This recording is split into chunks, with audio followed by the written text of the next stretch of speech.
In this world, there's two kinds of people, my friend.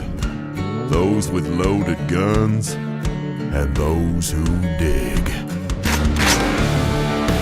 Broadcasting from a Montana wilderness fortress at the headwaters of the Missouri, this is Matt Christiansen Live.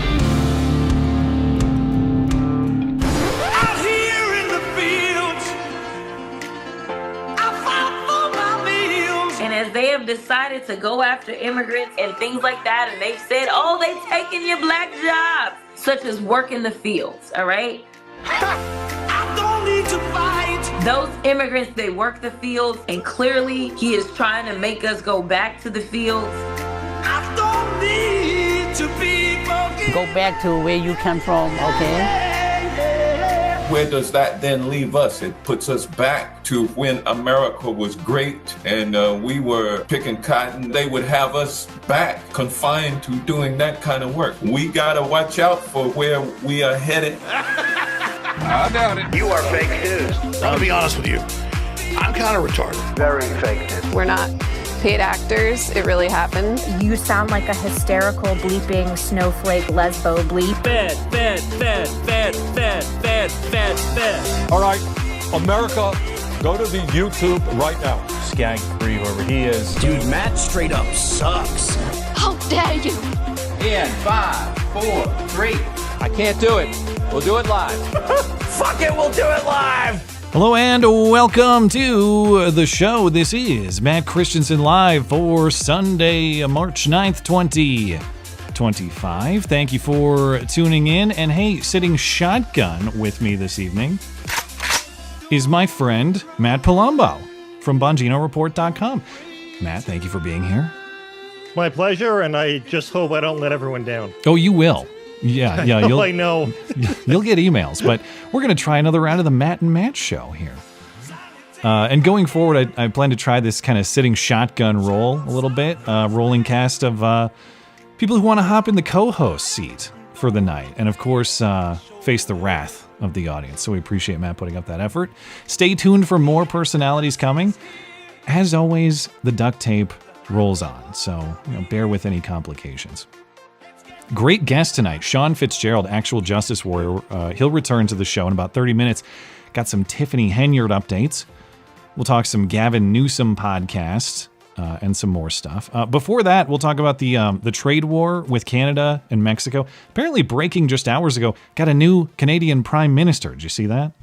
Yep. You know anything about him? Nobody does. I saw a headline that says he's worse than Trudeau, but, I don't know. It seems like that's the common thing that happens with the left. Like we saw that in Chicago where Lori Lightfoot, I think, had the lowest polling ever. And then they replaced her with Brandon Johnson, who's at 6%.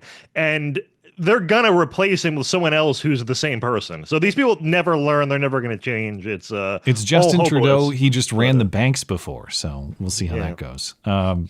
There was apparently a Secret Service shooting outside the White House last night as well. Identity of the man unknown, motive unknown, at least last I checked like an hour ago. Still no information, but we'll check in with that.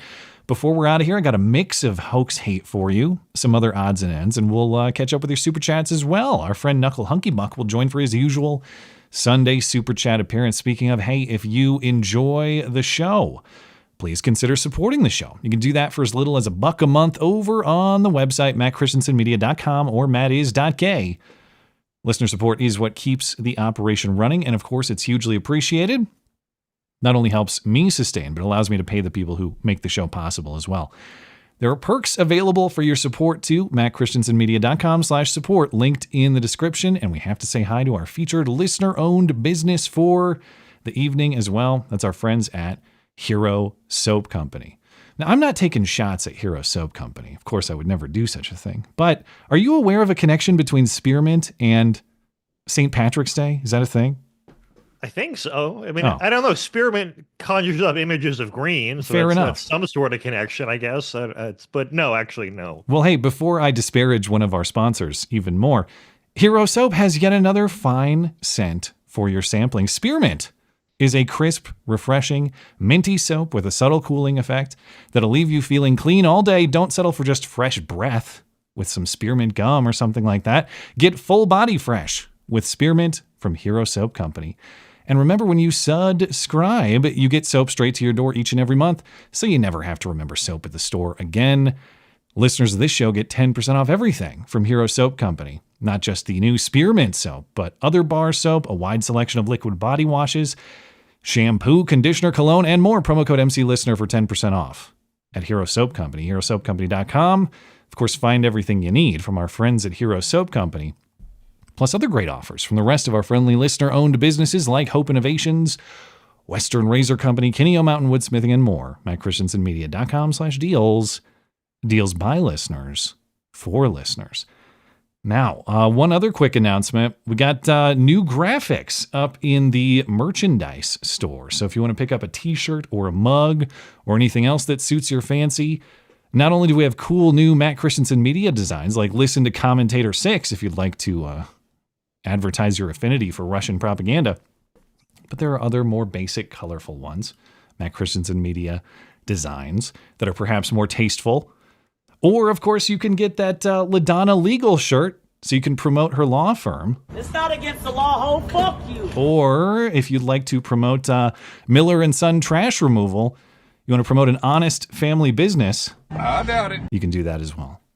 And hey, remember, merch sales don't just benefit my business. They also benefit the designers of the graphics, all of whom are listeners of this channel and this show. And by the way, everything is on sale in the merch store for 15% off for the next 3 days as well. Last quick item, shout out to producer Tim. Now, down under, Matt, there is a cyclone, the hurricane equivalent in Australia, and he's in Brisbane. Brisbane got hit by this cyclone and sent me some photos of some mild flooding. My understanding is he and his family are fine, but of course we wish them the best. All right. Now, I know that you have listened to my show a little bit. Are you familiar with the linebacking prospect, Noah Knigga? You know him?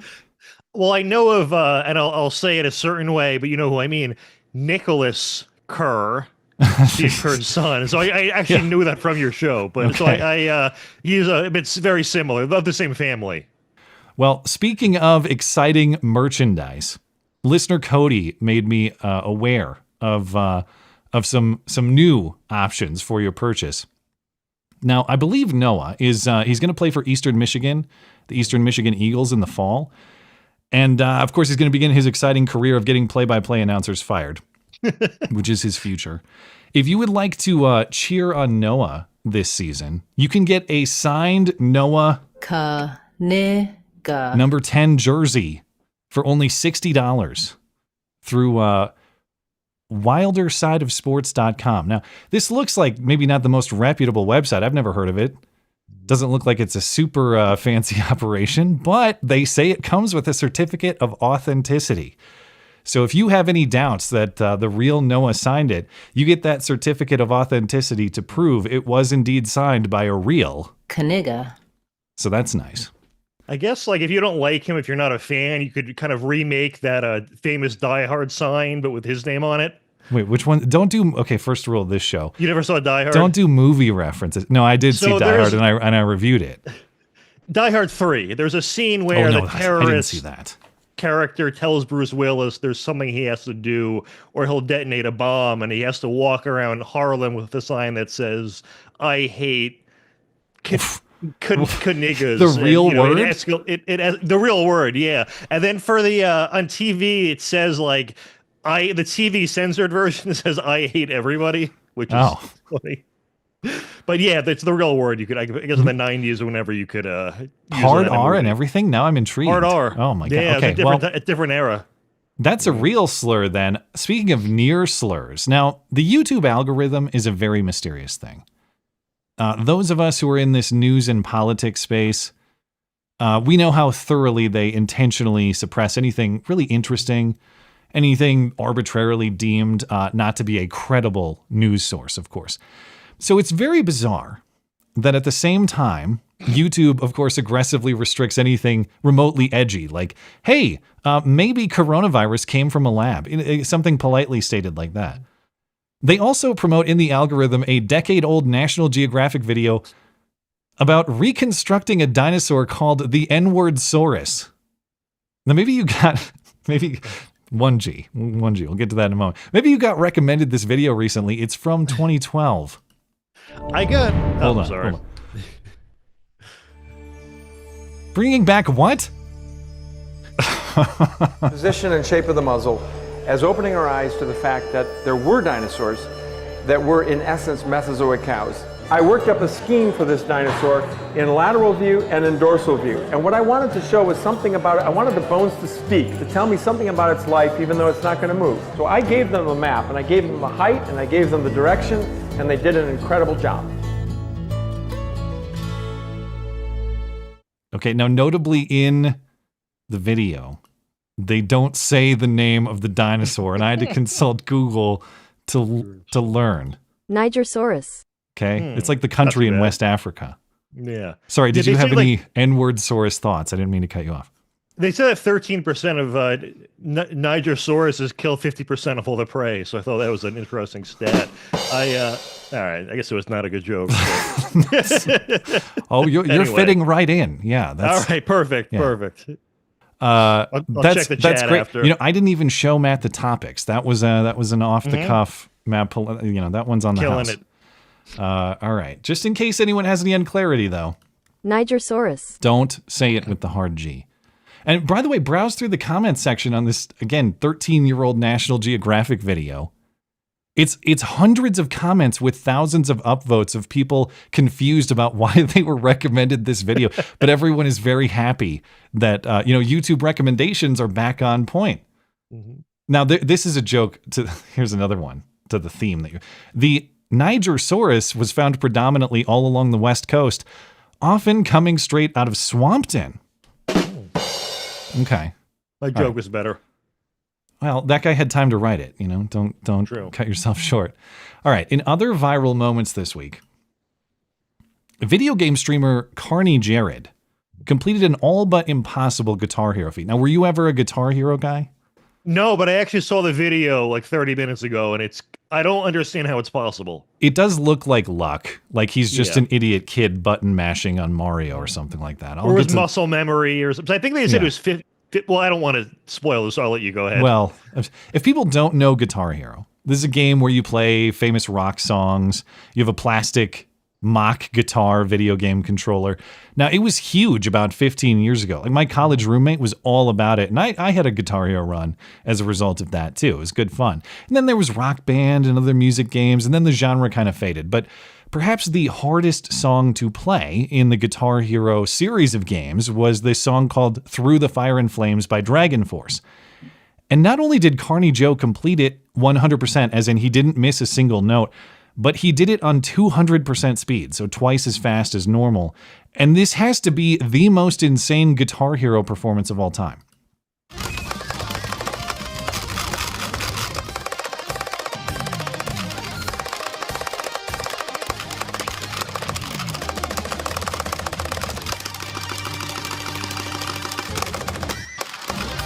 Yes! Yes! Yes! Oh my God! Oh my God! I did it! Oh my God, dude! Yes! Now, do you know what the most impressive part is, actually? Actually, no. He did it all without U.S. aid. He had no funding, and he still accomplished that. Can you believe it? I read it was like 50,000 attempts, so I wonder if you just sort of memorize parts of it after a while. Because I don't know how mentally you could process it that fast. I mean, I can't do it at 10% speed, but yeah, I don't know. It might actually be hard. It probably is hard on like easy or medium or whatever the difficulties were. Yeah. Now I'm and you're right. He did say it was 9 months worth of attempts. Mm-hmm. And I'm very conflicted about this. People were talking about this all over X. Okay, so on one hand, massive skill, undeniably massive skill. 9 months of work to complete. Mm-hmm. On the other hand, I understand a lot of people are saying, well, it seems like a sort of a misapplication or misuse of talent. You had Carl Benjamin, among many, who were saying something to the effect of, why doesn't he just play it on a real guitar? True. And I take that point too. Now, even though I do think personally this is a silly use of time and effort, in my own personal subjective judgment, 2 points. One, the actual talent is insane. Like, this is only person in the world type stuff. And number two, he is making legitimate money doing it. Not that making money is the only gauge of whether what you're doing is worthwhile, but it's hard to say he's wasting his time if he's very successful doing what he's doing. And so even though I don't know. Will I be proud as a father if my sons grow up to break his record is the question. And I don't know. I mean, it's not how I would spend my time, but I don't know if talent is transferable, meaning if you're really talented at Guitar Hero, that could just be your niche. Like someone on Twitter was saying, you know, if he was born 500 years ago and couldn't do this, he would be inventing calculus. And I'm like, I don't know. This guy's probably not great at math if he's doing Guitar Hero all day. I do take the point. I don't know. Yeah, I do take the point that the level of discipline, effort, and flat out skill to do it, I do believe could apply to many, many different things. Okay. Yeah. So I even though I look at that and think like that is super lame nerd shit, could I do it? No. And I have to respect that, even though I feel lame in respecting it. Anyway. It was, I don't know, worth it for the 3-minute video for everyone else, I guess. I don't know. Well, we'll see. I guess he has nowhere. He must retire. What does he do now? Retire from Guitar Hero? You're not going to top No, he's that. peaked. There's no more achievements. Yeah, you might as well quit. You had a good run. Okay.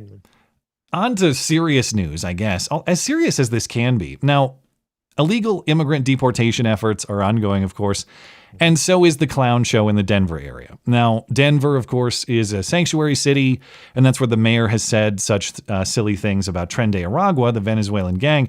They're really no different than the Bloods or the Crips, who are already well established in the Denver metro. So, like, what's one more? You know what? You're already adjusted to the Bloods and the Crips. Why not Tren de Aragua too? He said it in an interview. You can go look it up. It's from the fall. Now, Denver refuses to cooperate with federal immigration authorities because they're a sanctuary city. So we got this ridiculous scene outside of a Denver jail at the end of February 28th. Footage just came out.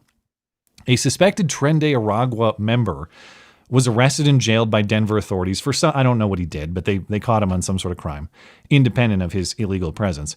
Now, ICE was aware of this person. They wanted to take him into their custody because he is an illegal immigrant. The city of Denver refused to transfer custody inside the building, as in inside the jail. So they said, okay, we're going to release him outside, and you guys still have to run around and chase him down. And the ICE agents had to deal with the situation themselves. So there was this brief runaround outside the jail, and this was the scene.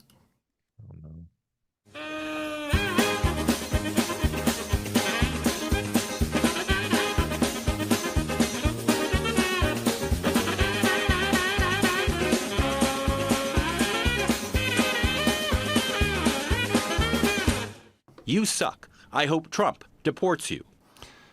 More on that soundbite later in the show. It's a new one. Apparently, an officer was assaulted. Like, in the name of safety, we have to allow this criminal to leave, and you have to chase him around for a while. I think one is worth it for the content, but no, this is absurd. And it's all almost symbolic in that they know they're going to get caught anyway. So it's just so they can say they're not going to give them over. Yeah. Their commitment, though, the Denver mayor, I can't remember if it was before or after the election. It must have been after the election, said he would be willing to get arrested and put in jail over protecting these people. Yeah. So, and then during questioning last week wouldn't really answer the question on if he was serious. So was he in front of Congress? Is that where he was?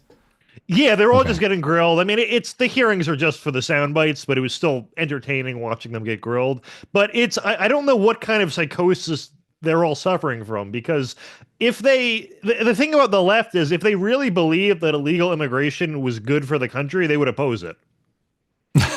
That's a fair point. Well, the Denver mayor, he says he's reaching out to ICE and is asking to sit down with them to discuss best procedures or best practices moving forward. Here's a best practice. When they're arrested, leave them arrested. Bingo. Maybe we'll try that in the future. All right. Getting into, well, I was going to talk trade war first, but a big part of the trade war has now changed. Breaking just a few hours ago, Justin Trudeau has been replaced as Canadian Prime Minister. And this, of course, was planned after Trudeau's announced resignation in January. So it's not a surprise. I just didn't know it was coming today. So I guess I didn't pay attention to Canadian politics because I'm a person with things to do. But Trudeau steps down. So he's stepping down, or the plan was he was stepping down once his Liberal Party finds a new leader. And then that new leader, this guy, Mark Carney, becomes prime minister until new federal elections, which have to happen by October 20th. So it could be anything from like, he could be prime minister from now till the end of the month, or now until like October 20th and beyond if the Liberal Party won in the election. But this guy's name is Mark Carney. He's the former governor of the Banks of Canada and England. So I guess he's the guy who locks you out of your bank account when you do like a trucker protest or something like that. But because this abbreviated prime minister term is just up to the Liberal Party to elect their leader, you actually had only about 150,000 Canadians determining their prime minister, at least for the short term.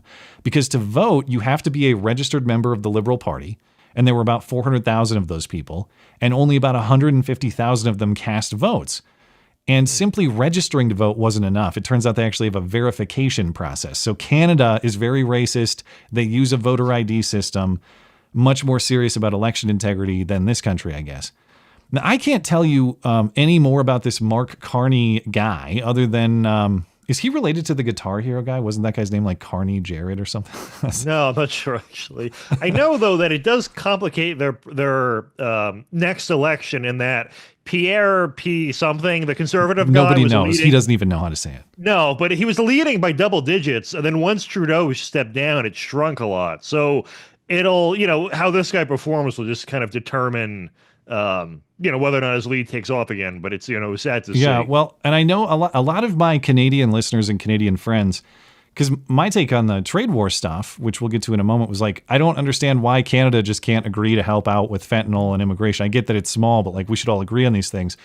And they're saying, no, we actually do a lot. And also you got to be careful about being too heavy handed with Canada, because if you make Canadians mad at Americans through aggressive Trump policy, you're going to make Canadians sympathetic to Trudeau and the Liberals again. And they'll perform better in the election than they would have, otherwise, if Trump just left them alone, and then Pierre Impossible Name and the rest of them would do well if we just leave them alone. I don't know, man. I've never understood Canadian politics. I don't know why Trump being mean would inspire you to vote for Trudeau and the Liberals after the decade plus that you've endured. Mm-hmm. But I'll take their word for it. They live up there. I don't. They have a sense of it. I mean, if you look at GDP in Canada and the U.S., or I think it's per capita income, they were moving pretty much in lockstep for a long, long time. And then you can see in the chart, after Trudeau gets elected, it just completely flatlines, and it continues going up continuously, to the point where if you compared his economy to the Biden economy looks impressive. Like it's that bad. Wow. Yeah. And I'll also add, Canada has a lot of tariffs on our goods already before all of this. Like, this isn't anything new. And they're trying to do boycotts of us. And I saw the one that went viral today. It was, they were boycotting American orange juice. So they were just taking them out of the store, and only the Canadian ones were left. Where the hell do they grow their orange juice? But they were using American oranges in their juice. It was the dumbest. They buy the oranges, ever. But they do the juicing themselves. Well, congratulations.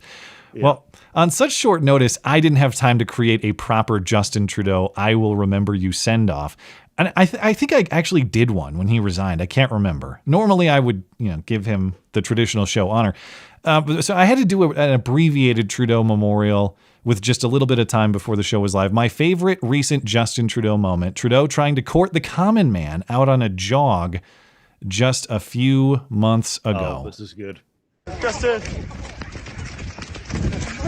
Look at this fat. There you go. I will remember you. Look at this F slur indeed. If someone says that, you immediately think Justin Trudeau in your head. And so he will be remembered in that way. He was a legendary one. But as far as the trade war itself, Markets are still in turmoil. I mean, I guess, there's not a lot of market activity over the weekend, but late into the week, and we'll see what they do tomorrow morning. But a lot of turmoil in the markets as this trade standoff between the U.S. and Canada and Mexico continues. So as it stands right now, Trump has exempted cars and auto parts from the tariffs for a month. He's also exempted a subset of goods covered under the U.S.-Mexico-Canada agreement that was reached in his first term. And this was actually the worst week for the stock market in 6 months. The S&P was down over 3%, NASDAQ down almost 3.5%. This morning, Trump was asked by Maria Bartiromo on Fox News whether uncertainty over tariffs will continue or if businesses are going to get some clarity. And Trump said, well, tariffs could go up, actually. Right now, he says he intends to increase tariffs to 25% on cars and car parts and make tariffs reciprocal, as in whatever these countries are tariffing our stuff, we're going to tariff their stuff. That coming April 2nd. So for the moment, it's still a standoff. But during the first week of tariffs and discussions, of course, Trump softened some of his positions. Maybe there will be resolution coming soon. But remember, this isn't just about tariff reciprocity, as in like, oh, they already tariff our stuff a bunch, we're going to get them back.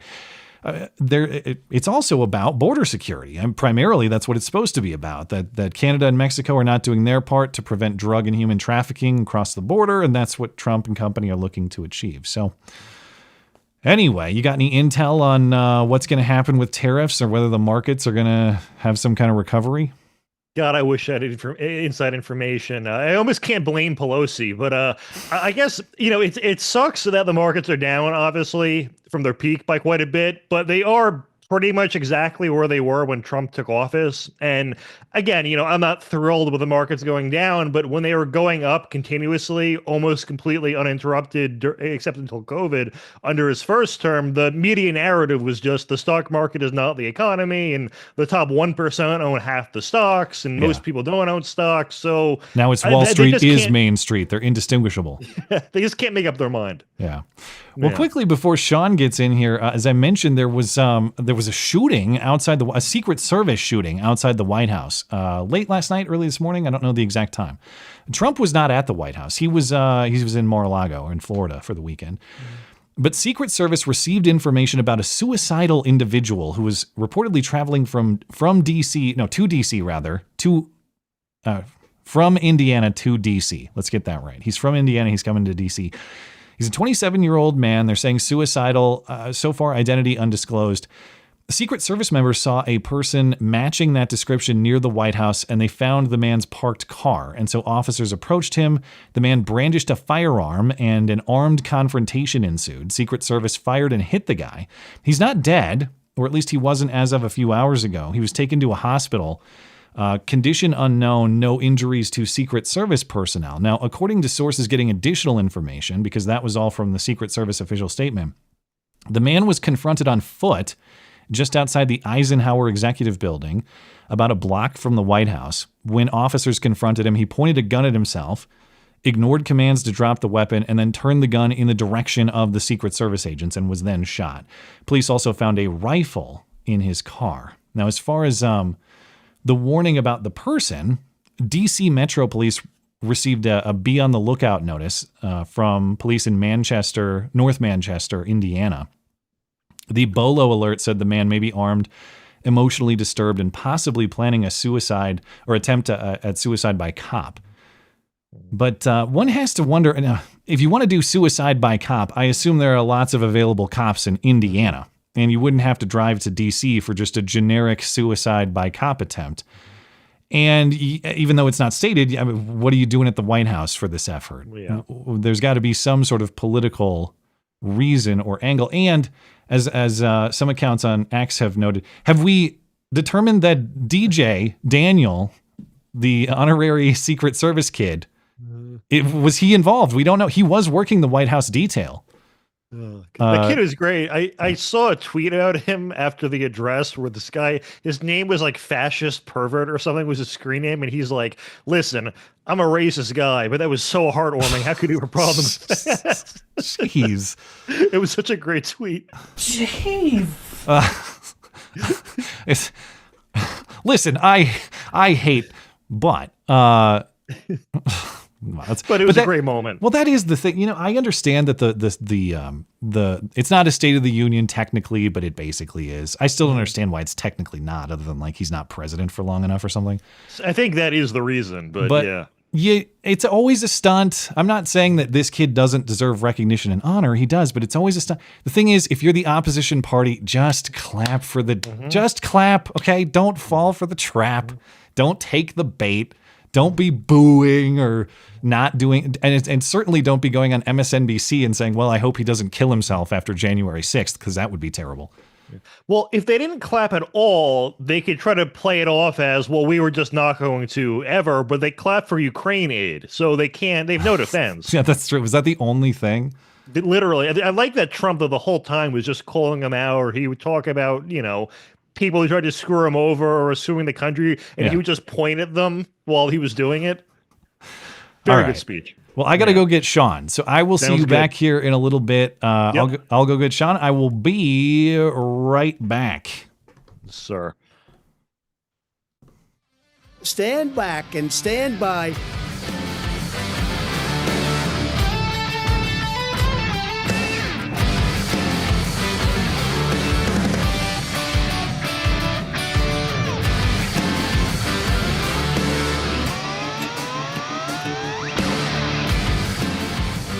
Hello, sir. How are you?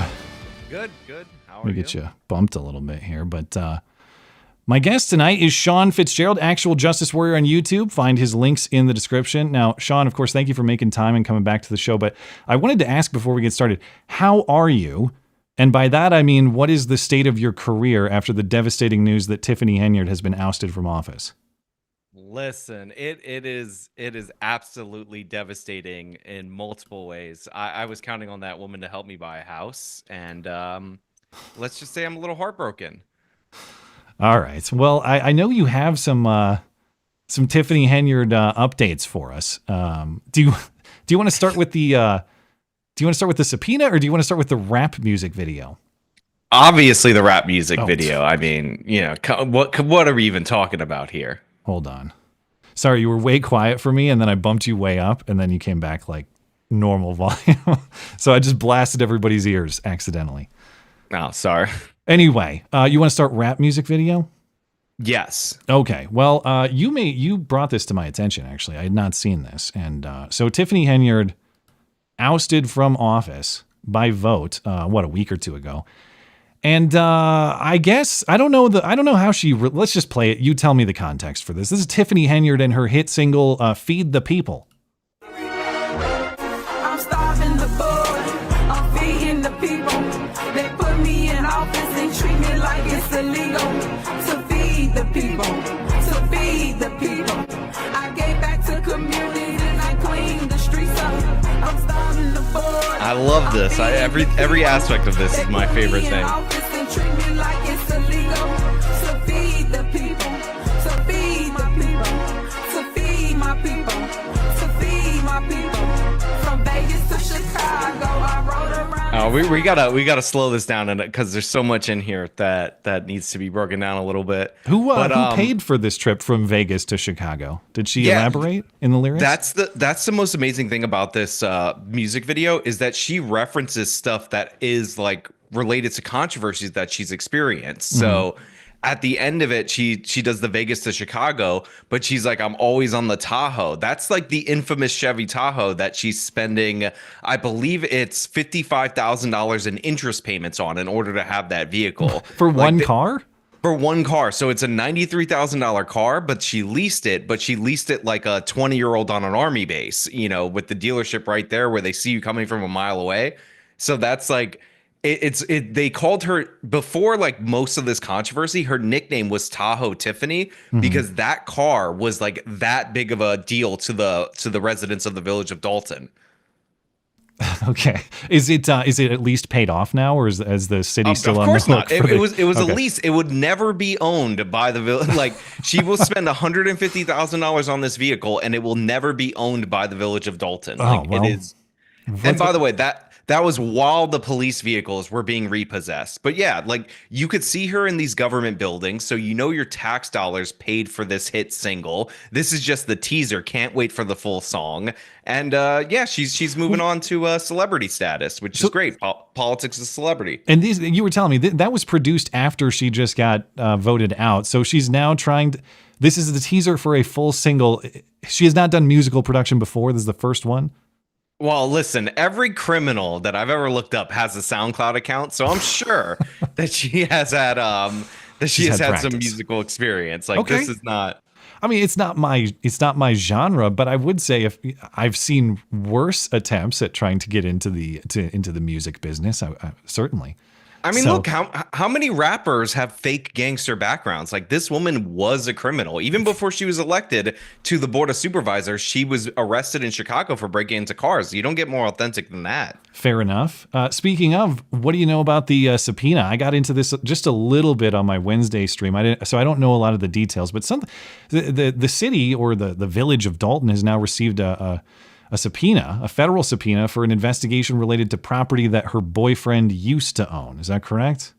Yeah, so her boyfriend in previous and as well as her chief of staff, who is different from her boyfriend, who may have flipped, like they have all these shell corporations, and they basically run nonprofits, a bunch of like standard schemes that we would see on a larger scale from the federal government, and essentially they get payments through their various like shell corporations in order to provide services to the village that never get provided. And on top of that, they're unauthorized services. So like the board of trustees, there's only 6 people there. When nobody remembers voting for any of these particular agencies to get stuff, or, you know, nonprofits or companies, they end up investigating that. So this looks like your standard, you know, I'm going to pay this company or I'm going to buy this property on behalf of this person, but say it's for a government purchase kind of deal.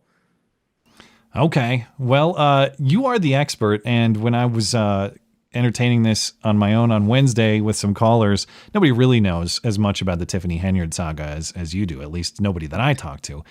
The prospect of Tiffany Henyard facing justice, going to prison, something to that effect, if you had to put a percentage on it, what are we looking at? It's hard because Illinois, to be fair, has the most politicians that have been convicted of corruption. So they seem to have this kind of breed in their state, you know, all over the place. But, you know, she's a black woman, she's in power, and, you know, she might skate with some fines or something like that. Like, she might be able to avoid this, even though it seems so obvious. But, like, you know, you take an example of the Vegas trip. In the Vegas trip, she went on with a guy called Trustee Holmes, who's one of the few members of the board of supervisors that was on her side. In that trip, he's accused of sexually assaulting a woman. Like, I think she was drunk or drugged or whatever. They haven't brought up any criminal charges because it happened in Vegas. So, well, like, you know what they say. Yeah, exactly. It stays in Vegas. I hope she gets sentenced to pay off the Tahoe. That seems fair. And that's the fine. And Tiffany, she ended up getting like she ended up getting in trouble for supposedly covering this up. But like, there's almost no talk about a police report or crime or anything related to Vegas. So she might skate on this, even though, to be fair, there's like almost nobody for her to flip on. It's basically everybody has flipped on her. So maybe her boyfriend is like the last one that she could blame it all on, but it would seem ridiculous. Well, speaking of rap enthusiasts in government, Congresswoman Jasmine Crockett, she released her own rap music video last week. I'm sure you saw before the not State of the Union. Yes. I got to give it to Tiffany. I think Tiffany's was better personally, but you know, not bad. The cringe quality was certainly comparable with Jasmine Crockett. Listen, Tiffany was in front of the Malcolm X thing. She had the animated color, black and white. Yeah. You know, they ran the same effect every single time, but you know, at least she has a little bit of the flow. It did have that vibe of like when iMovie first came out and everyone was doing their own video projects. I don't know if back when I was in like early high school, they had all those stupid effects that everyone liked to play with. But so as many have analyzed Jasmine Crockett, yourself included, Jasmine Crockett used to speak like a normal person, and then she somehow became fluent in hood rat once she arrived in Congress. So here's a little bit of back and forth of Jasmine Crockett, again, before she entered Congress in 2023, and then how she talks now. No one could have told me that when I went down to Austin Now it looks like a little bit over a year ago that I would be running for Congress. It's just not what my plan was. But what I've always decided is that I would step up when there was a need. Listen, he up there, he's spewing all kinds of nonsense and bullshit. Let me just be real. And we weren't gonna sit for that shit. We wouldn't, you know. But when she called me and said, I think it's time for me to retire, and you're the one that I believe should take my seat, I really was kind of caught off guard. I didn't anticipate that. We showed up, and if he had some sense, then maybe we would have been about that life. But y'all know he ain't got no sense. So please give some love. This took a little bit of coordinating to do, for sure. We got some cool shirts. The congressional seat is over 4 times as large as my House seat. And I was just starting to get into the rhythm of doing constituent services and things like that. We got Madam Williams, who just happens to have the honorary seat. It's not even honorary because she's holding it down, y'all. So what does it say that going to Congress makes you more hood? Yeah, this is something that I got a lot of backlash for pointing out, because this woman developed her black accent at 40 years old. Like, she spoke perfectly normal and honestly, like, a little bit snooty, if we're being perfectly fair. Like, for 40 years of her life, gets elected to Congress in 2023, and all of a sudden she's completely ratchet. And it's all fake. It's all fraudulent. Like, people have been posting, and it's a little bit inaccurate, a little bit misleading, that her K through 12 school cost something like $35,000 depending on the grade. And obviously it didn't cost that much when she went, because, you know, she would have had to go when she was that age, but it was still a prestigious private school. And her father's a preacher. Her mother also has a professional job. I think it might be in the post office or something like that. Like, these are not hood rat type of people, but all of a sudden when she gets into Congress, it's straight hood 24/7. Did you see Bill Maher even went after her on Friday night? Yes. I'll play that clip. Jasmine Crockett, who is, I thought, a big leader in the Democratic Party, her quote is, "This is a terrible nightmare. Somebody slap me and wake me the fuck up because I'm ready to get on with it." On with what would be my first question. And also, this is the way this is like how a podcaster talks or some shit. Fuck it, man. Can you imagine, I don't know, Obama saying, "Oh, man, dude, this shit is whack, and fuck it. Slap me, I'm fucking over it." I mean, come on, man. Now, first of all, I need to defend the honor of podcasters everywhere. We are a very articulate people. But, True. But what do you make of that? Yeah, I mean, it's weirdly caught on this week that everybody's been kind of on this note. I remember I was looking for the clip because I had remembered the redheaded libertarian actually posted it over a year ago of her speaking normally. And like shortly after that, like these big Twitter accounts started posting them, and everybody's like, half the people beat me to my own video about this. And I swear I thought of this idea first. And it's ridiculous. And the Democrats are clearly going with the swearing equals authenticity kind of deal. But I think they don't understand that inauthentically swearing is as bad as not swearing. Like, it's not a great strategy. I mean, they had that mashup of all of them reading the literal same script. Included in there is like the same blocking. So they sit down at the same point with the same line each time. It's crazy. Yeah, that was an understated part of that scripted video. It wasn't just that they're reading the same thing. It's as though like there was what's the term in the movie industry? Is that like a screenplay? Blocking. Okay. Yeah, it's like it's setting the scene and setting the stage. It's not just the script itself. Well, it's the stagecraft, so like that's the sets all look the same, but it's also the block and the fact that they're sitting and rising at the same time. That's amazing. Did you hear what Jasmine Crockett had to say about the real reason that Trump is fighting illegal immigration? Did you catch that one? No, Okay. So black people go back to the fields, right? Yeah. So I guess there was some sort of 24, I don't know if it was 24, some kind of marathon stream for Democrats to fight back against Trump's speech, whatever. And Jasmine Crockett, of course, has said many insane things like white supremacists commit 80% of the violent crime in this country, and black women are the most educated demographic and all this. But yeah, this is the new theory, is that Trump is going after illegal immigrants as a means to remove illegal immigrants from the fields so that he can put black people back into the fields, presumably in some sort of slave labor. And as they have decided to go after immigrants and these and things like that, and they've said, oh, they taking your black jobs. They taking your black jobs. Not really. They are obviously jobs that they want us to go back to, such as work in the fields, all right? Those immigrants that come into our country, they work the fields, something that we ain't done in a long time. And clearly, he is trying to make us go back to the fields. Okay. Who gets to be Jasmine Crockett, slave master? Who draws that card? It's crazy because the black guy that she's talking to, the guy doing the stream, he said something like, "Oh, blacks are too educated to go into the fields," which is like an unintentional like racial dig at Latinos. It's quite amazing. It was it might have been Hank Johnson, because Hank Johnson was part of this, and I actually have that clip too. I'm glad you brought that up because I didn't understand what he meant. I'll play it because it is a bizarre thing to say. It's a recipe to make education unavailable to black people. And where does that then leave us? It puts us back to when America was great and we were picking cotton and all of it. We're doing the productivity that they're putting my Latino brothers and sisters who migrate here to do that work, because we are not suited intellectually to do it anymore. Yeah. And but they would have us back confined to doing that kind of work. So we got to watch out for where we are headed. I don't know if that's the clip that you meant, but the way he says we're not suited intellectually for the work, I think he means we're too educated for it. Yeah. But that's a weird way to phrase it. Well, it's funny because you could see in that clip when he says the suited intellectually, you have one guy all the way on the right. He gives the biggest smile ever. Like, it's clearly an awkward smile. Yeah. And one of the black women in the center was like, I don't know about this. Like, you know, that moment when you realize you're in a viral clip as it's happening, that's what occurred right there. Well, last piece of the Jasmine Crockett related cringe parade here. Now, everybody's seen this. I'm sure you have. The Choose Your Fighter promotion that was put out by some sort of TikToker this week. Democrats in their Street Fighter spoof. I'll be brief and just play it, but I want to know where you rank this in the cringe submissions of the week.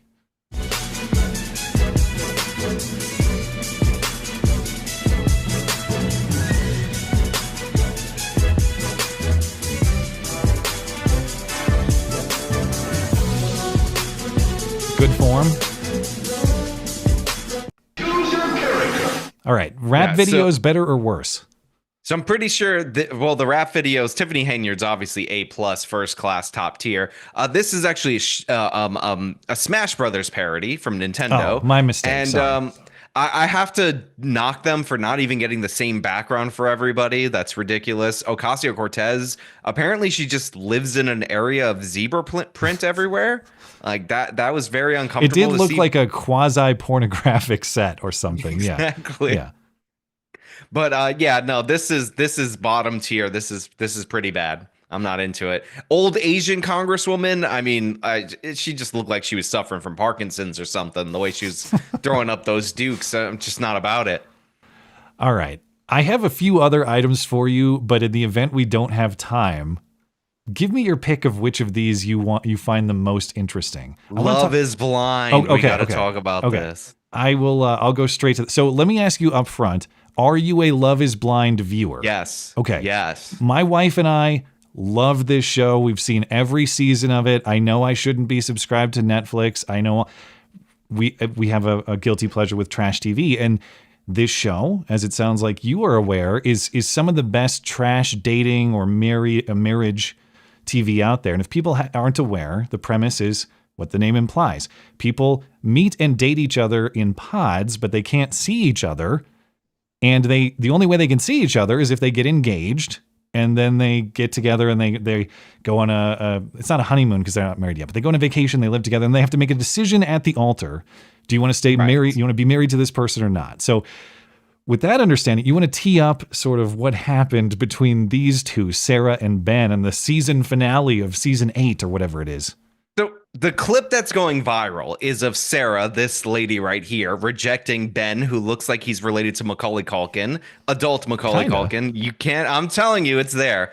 And she ends up saying no to him at the altar in a move that surprises nobody who's watching the series. Yeah. And then she goes into her car and she says, like, oh, it's because he didn't have good answers on Black Lives Matter, on his church's stance on the gays, and of course on the vaccine, the COVID vaccine. And this was all filmed last year in 2024. So she's concerned about his stance on the COVID vaccine in 2024. But that is where most of the internet who didn't watch the series leaves it. You want me to play the clip first, or you want to? Yes, play the clip. I got the clip here, and then I'll add more to it. I love you so much, but I've always wanted a partner to be on the same wavelength, and so today I can't. And I care about you so much. I care about you too, and I love you so much, and I know I want to stay with you and keep growing our relationship if you'll let me. We'll see. We'll see about that. Talk about that. You got to pause it right here. Hold My on. heart is there. If you can. I But we can, talked it's just about a lot not of the TV for values me. that I Okay, wait, hold hold on. so There you go. So, if for people who don't understand, like, everybody's trying not to look bad on television here. So this guy saying that, the reason she had that reaction is because a lot of this is performative, unsurprisingly, from this left-wing activist who decided to care about her activism at this moment in time. So him doing that and throwing her off was hilarious. So it's like one of the most laugh out loud moments of the show. All right, you can go ahead. Let me back it up just a little bit. All right. Yeah, so I'd still like to date you. Well, we'll see about that. Okay. we'll see. We'll talk about that. My heart is there, but we talked about a lot of the values that I hold so close to my heart. Making this decision, my mind is telling me I can't. Like, I asked him about like Black Lives Matter, and I'm no expert, but like when I asked him about it, he was like, I guess I've never really thought too much about it. That affected me, especially in our own city. Like, how could it not? I asked him too, like, what his church's views are. And he said he didn't know. So then I watched a sermon online about, sexual identity. Okay. And it was traditional. He doesn't really have much to say about it, you know? I want him to think about that stuff. Sometimes I did wonder if it was surface, fun, carefree love that we had. Equality, religion, the vaccine. The vaccine. Which that never made it into the show, the vaccine talk. Now, in fairness to her, she didn't shut the hell up about my values of LGBTQ equality the whole goddamn time. It was so annoying. But as a viewer, you remember when she brought up Black Lives Matter and how important it was right to her, away, right? in the pods. So what are your thoughts about George Floyd? Yeah. Yes. So this woman has been getting destroyed online like the whole season because she brings up George Floyd, Black Lives Matter, says it's really important. In one of the funniest scenes, this guy says he hasn't really thought about it. He doesn't have a position, which, by the way, is what somebody who's more right-leaning would say on one of these shows because the audience is very much left-wing, disproportionately women. Like, you're going to have problems if you're on TV and you take these positions. And the editors will edit you badly. Like, we all understand that. Yeah. But she goes out of the pod of like their second date ever, finds like the one black girl or one of the two black girls that are there. And it's like, he doesn't have a position on Black Lives Matter. That's a core value of mine. And then she proceeds to get engaged to him and then go on the vacation with him and then live with him for 5 weeks and then introduce him to all of her family and friends, discover that his church is not very pro-gay or pro-trans, brings that out to him. He still doesn't care at all. And then she continues all the way to the process to get to the altar just to tell him no in a move that she thought was going to make her look like a girl boss, but it just made it look like she was having a stroke. Like, their walk was amazing when she's walking away. Now, I totally buy that activism was her aim the entire time because she outright says it. For his motivation, what do you think? Because I don't know if he genuinely liked or loved her or what he was thinking. Because on the other side of it, I have a ton of thoughts about a man's role in this development and exchange. But what do you think Ben's role was? So I think Ben is trying to be famous. Like, you know, season 1, you get like the season 1 vibes where people are kind of on the show. They don't know what it really is. They don't know how to act. So maybe they'll do something more messed up than you would see in the later seasons. But after a certain point of time, the people who come on this show do so to come on reality TV show and then become influencers and all that. So I think Ben knows from past seasons that the best strategy is to try to get them to say no to you at the altar, or get them to break up with you, so it's not your fault, because again, most of the audience is women, so you're very like non-confrontational with your with the person that you're engaged with.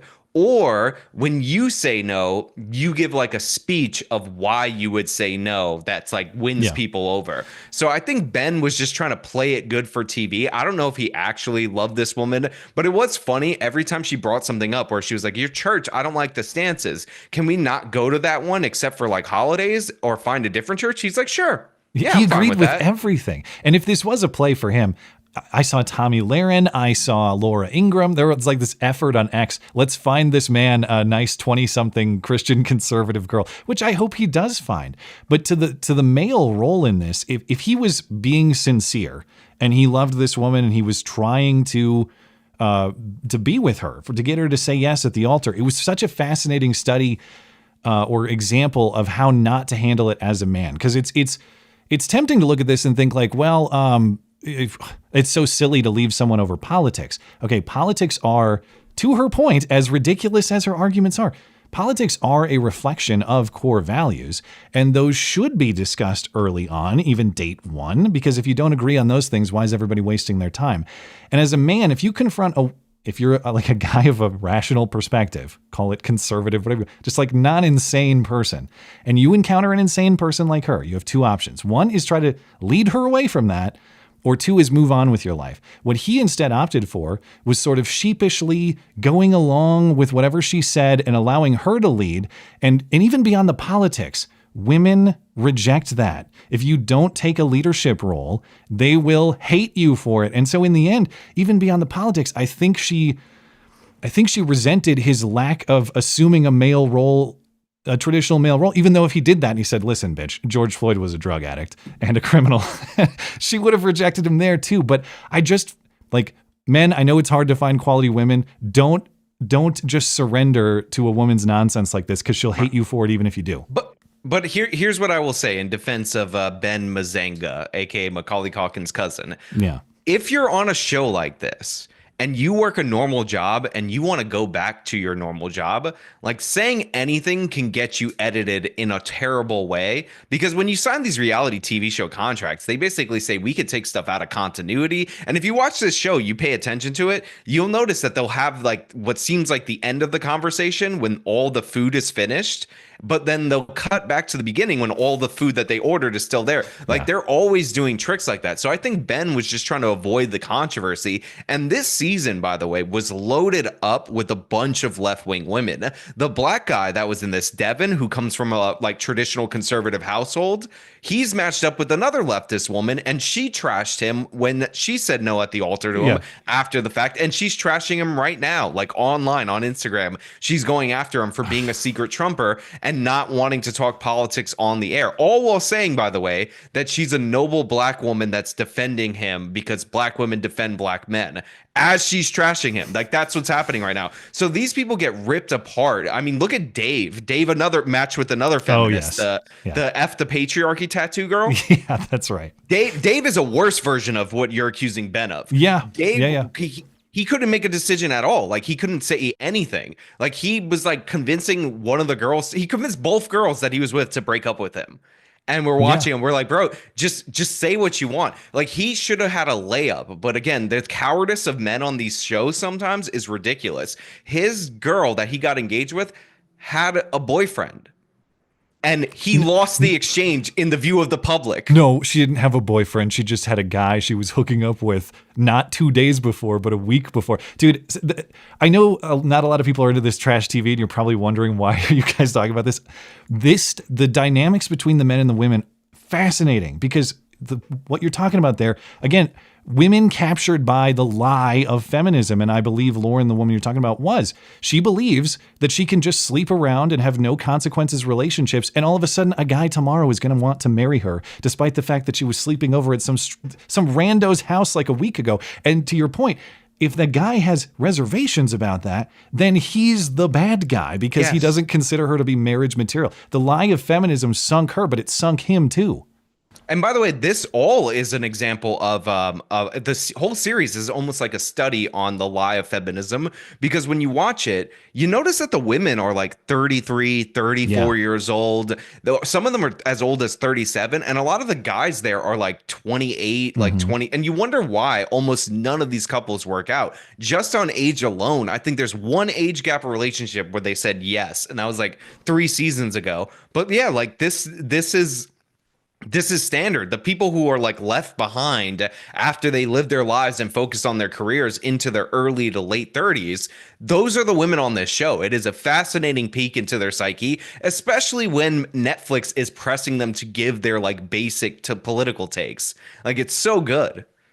Well, we could go on and on forever about Love is Blind. Maybe we'll have to talk about it again another time, but I want to be respectful of your time, and I want to be respectful of my audience too, who assuredly is saying, shut the hell up about, I don't know what you're talking about. Anyway, I appreciate your time, man. That's my guest, Sean Fitzgerald, actual justice warrior. Find him on YouTube and X, linked in the description. Sean, is there anywhere else you'd like to direct people to find you? No, that's it. Thank you for having me. Well, thank you for stopping by, man. We'll do it again sometime soon. Appreciate it. Night. All right, I will be right back. Let me go get Knuckle Hunky Buck, and we will get into your chats. Stand back and stand by.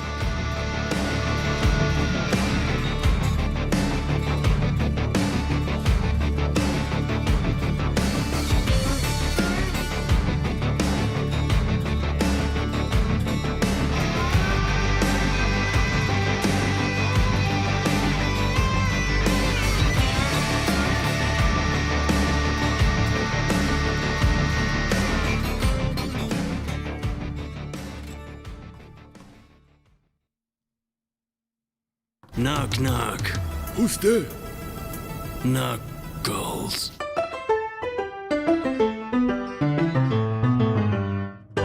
And now it's time for Super Chats with Knuckle Hunky Buck. I'm a knucklehead at times. Hello, sir. Huh? Oh, sorry. I just woke up. Sorry, I fell asleep. I was listening to a couple of gals talking about reality TV. Last thing I remember. You're a faggot. Yeah, I know. That's what the entire audience was saying. I'm telling you, man, if you haven't given trash TV, specifically Love is Blind, a chance, fascinating social study, it's worthwhile. Just, be sure to pirate it. Don't pay Netflix anything. I'm just kidding. But I would never pirate an entire hard drive full of TV right behind that wall. No, I don't pirate. Hey, you broadcast those confessions on your own stream, all right? I'm not prepared to handle your legal liability. All right. No, I have a friend who pays for all the streaming services. Oh, well, but Netflix has really cracked down on that stuff. But if you're in the same household, you're good. Yeah. If I just go over to his house and watch just whatever I want, whenever I want. Oh, well, that's a good friend if you can show up anytime. All right. Over on Rumble really quick, of course, Elbot is here. I am not going to be niggardly. Appreciate it, Elbot. You know what? I'm just going to start over on Rumble. You want to head on over there? I've only got one from Rumble. I got a handful. Okay. I'm just looking at you got Yakko? Lexington. No. Okay. No. Just then I will do Yakko and you take Spirit of Lexington. We'll go that way. Yakko says, Tulsi Gabbard warned of the consequences with the collapse of the Assad regime in Syria. Now the moderate jihadis in Syria are murdering non-Muslims in the streets. Another U.S.-funded disaster. I have not followed up, or Jen Psaki circled back on Syria for a minute, but I'll take your word for it. And yeah, who could have foreseen that this... Remember we were told that those guys rolling in to take out Assad, they were actually like... Even though the guy leading them had connections to ISIS... Was it ISIS and Al-Qaeda? I can't remember. He's moderated since then, though. He's rolling into Damascus to moderate everything. And looks like everyone's enjoying the moderation. Okay. Yeah, I honestly don't know anything about Syria. It's a good life to live. You should stay that way. I'm blind on this one. I actually, when they gave, what was it, Johnson, he was the candidate in 2016. I actually voted for Johnson, not Trump, in 2016. What is Aleppo? Gary Johnson is an embarrassing vote, but there were more embarrassing votes on the ballot. So you get a pass. The whole Aleppo thing, I think the best response for a libertarian on something like that is don't know, don't care. It's not America. It should have been. It was not a gaffe. That was a bumper sticker, a campaign bumper sticker. Yeah. It was philosophically sound. Yeah. All right. Anyways, the spirit of Lexington. If we are talking political cringe, what about Rosa DeLauro's video where she lets her Gen Z staff write her script? I'm a bit disappointed she didn't do a rap video like Crockett and Henyard, though. I don't even know that one, so you've stumped me. I'll have to take a look at it. But okay, I'll have to look it up. Spirit of Lexington also says the last few weeks have made it apparent that a lot of people seem to think only the federal government can do things. Yeah, that is disappointing when you realize that like half your country believes that if the federal government doesn't do it, it's not possible to get done, when in fact the opposite is true. If you want something done, anybody but the federal government is a better alternative. Hopefully we'll figure that out. But Long Dong John, Matt and I once made love. I'll let you decide which Matt. Well, see, there you go. Now they could apply both. Could apply to both of us. You're right. By the way, what can I say this? Oh, you're calling him a curry N? Raju Mohan. He called him a curry N, but he phrased it a little more cleverly. He won't let you type Matt and I once made love in the YouTube super chat anymore. How homophobic. Is that true? You can't. Actually, for a long time, I haven't been able to type Matt and I once made love in the super chat. Nobody told me this. No, what I always do is I do Matt and lowercase L once made love. That's a deep cut, but Lbot will get it. Yeah. No, that's actually how I sneak it through, because I thought that was a nod to Lbot. Looks like an I.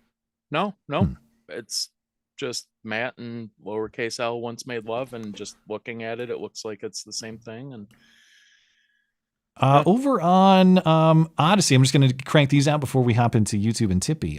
Matt, do you Blanket says, Matt, do you prefer boiled chicken or fried chicken? Both are acceptable, but grilled chicken is the correct answer. Or, as I mentioned in one of our prior chats, crock pot chicken, but make sure you don't cook it medium rare like I do, because that's a problem. Matt, do you enjoy watching any reality TV shows? Well, let me tell you about a great one on Netflix. Yeah, that was right on point. Okay, thank you, Blankets. We're good on D Live. Let's get into YouTube and Tippy. All right, I've got Esoterica Unbound. Esoterica says, secondary effects on the Elon-apocalypse have actually started impacting my work. No complaints, though. I like meetings as much as the next guy, but transcontinental travel lost its luster years ago. Okay. Are you? I forget what Esoteric Unbound does for work. So, are you? Maybe he's involved with the federal government somehow. But you've been Elon'd. You've been doged.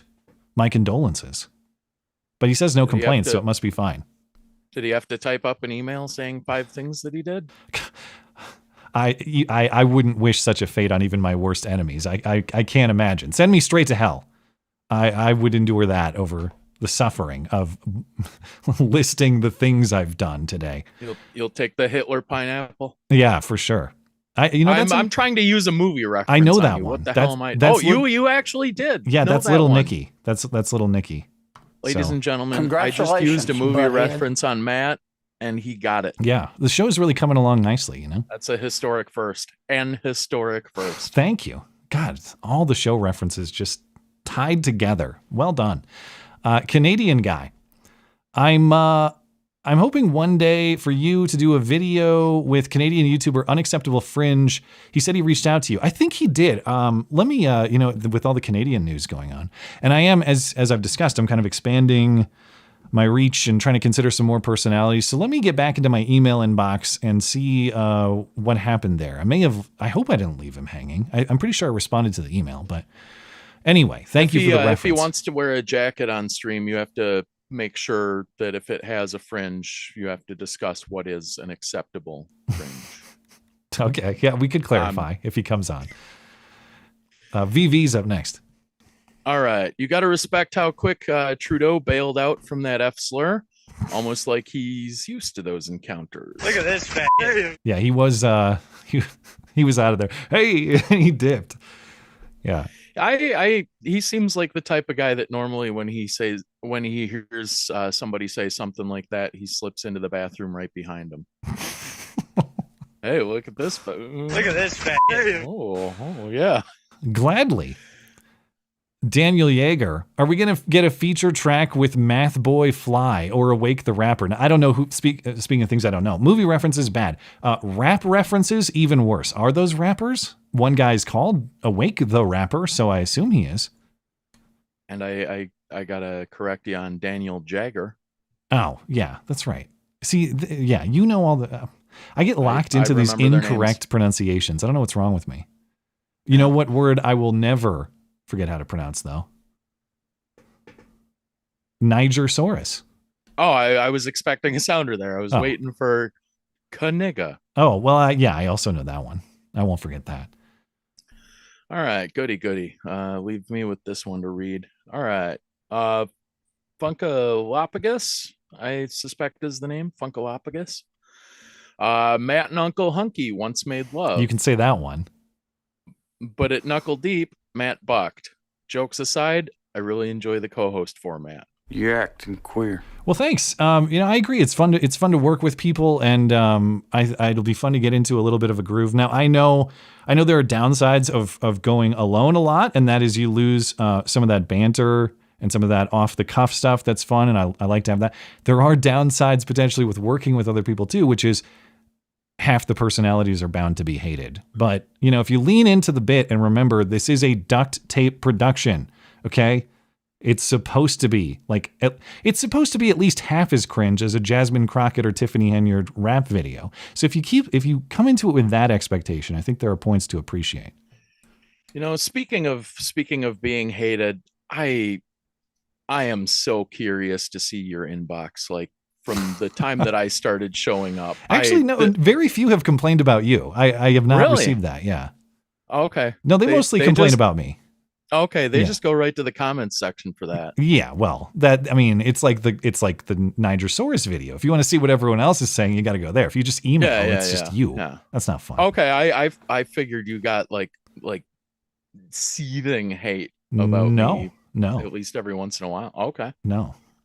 Anyway. Well, come on, people, get on those emails. You got to send them your hate for me.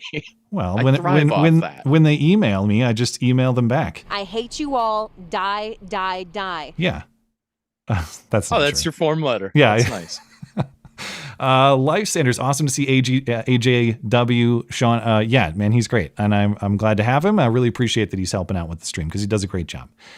Does a great job on his own channel, of course. So if you want, quality, insightful listening, head on over to the Actual Justice Warrior YouTube channel. All right. And we've got Joshy Boy. Why'd they blackify the Smash Brothers theme? The Japanese can't have shit anymore. Did they modify it? Now, I was not a Smash Brothers guy, so I don't know the song, and I don't know if they changed it. I'm not enough of a Smash Brothers guy that I can readily identify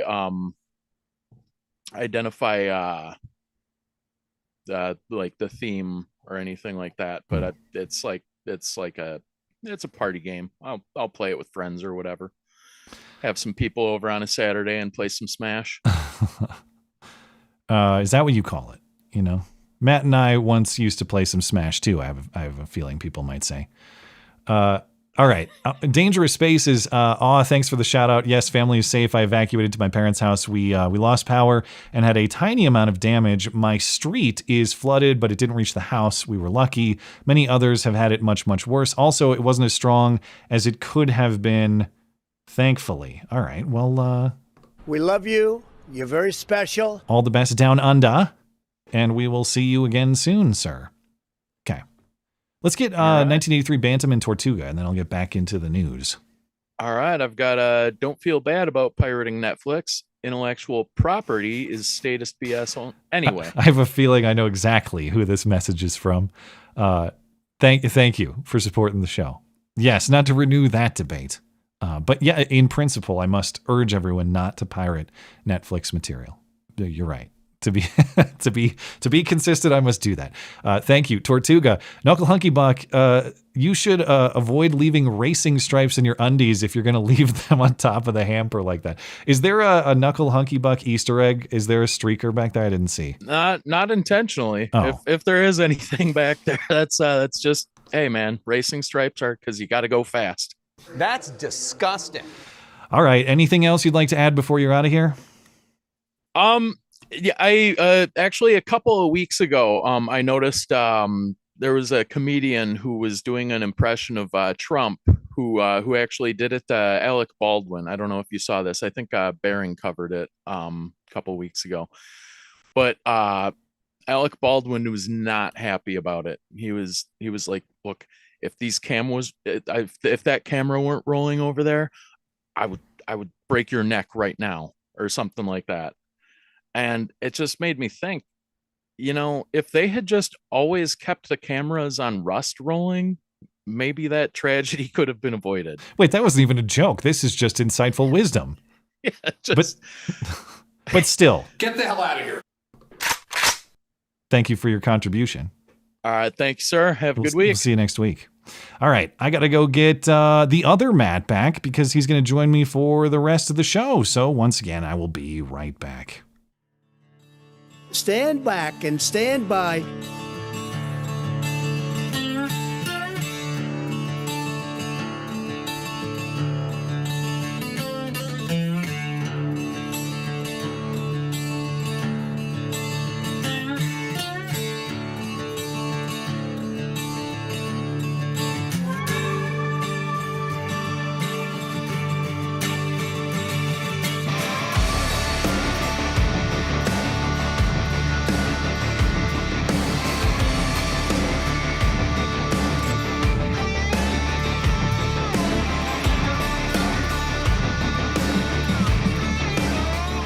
Okay, I'm starting to feel pretty accomplished, knock on wood. All right, I've brought like 3 different people in here without massive technical failures, so it's really coming together.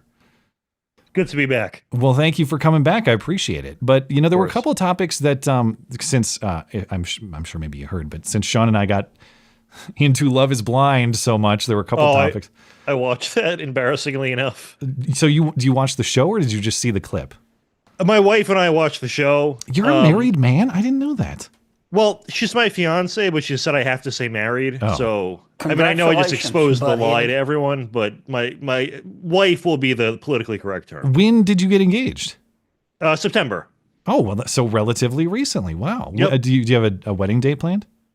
So, we're still kind of debating how to go about it, in that we don't really have time to schedule or do the planning right now. So we were thinking about getting married, like doing the courthouse wedding, and then having this, the wedding whenever. But I don't know if we're supposed to like tell people it's not a real wedding, or just kind of, be, just in their world it's real. I don't know how to go about it. Hopefully they don't see this video. Well, yeah. Did you? Well, congratulations. At the risk of losing everybody, did you have any other Love is Blind thoughts? Did you play I'm sorry, I was playing poker in the meantime. Did you play it with... See, you didn't even listen to... Oh, I'm sorry, I missed it. All right, moving on. Now, you've just erased the opportunity. I have commentary. Yes. Okay. Well, maybe if there's time later. Now we're moving on because I ruined it. But the couple things I didn't get into with Sean, we don't have to talk about these, but I'll offer them for your consideration. You want to talk Gavin Newsom on his podcast with Charlie Kirk? Yeah, I mean, the best part was that he revealed his son is a Charlie Kirk fan, and his I wife missed that was part. So what did he say? Just like my son thinks you're great. So he said, my son was dying to be here. He woke me up this morning, asked me when I could come, and he told him no because he wasn't going to take him out of school. And then Charlie's like, well, didn't you close schools for 2 years? What difference does one day make? All right. So did you listen to the whole show? Because I did not. No, I just saw a few clips here and there.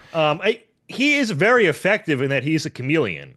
Like, he believes nothing, so he can shapeshift whenever, at a whim. That's the thing, is like what he's doing here is politically smart, potentially, but it's also very politically risky because people are going to realize, hey, wait a minute. I heard what you said inside of not just like years ago, maybe yesterday. But, sorry, go ahead.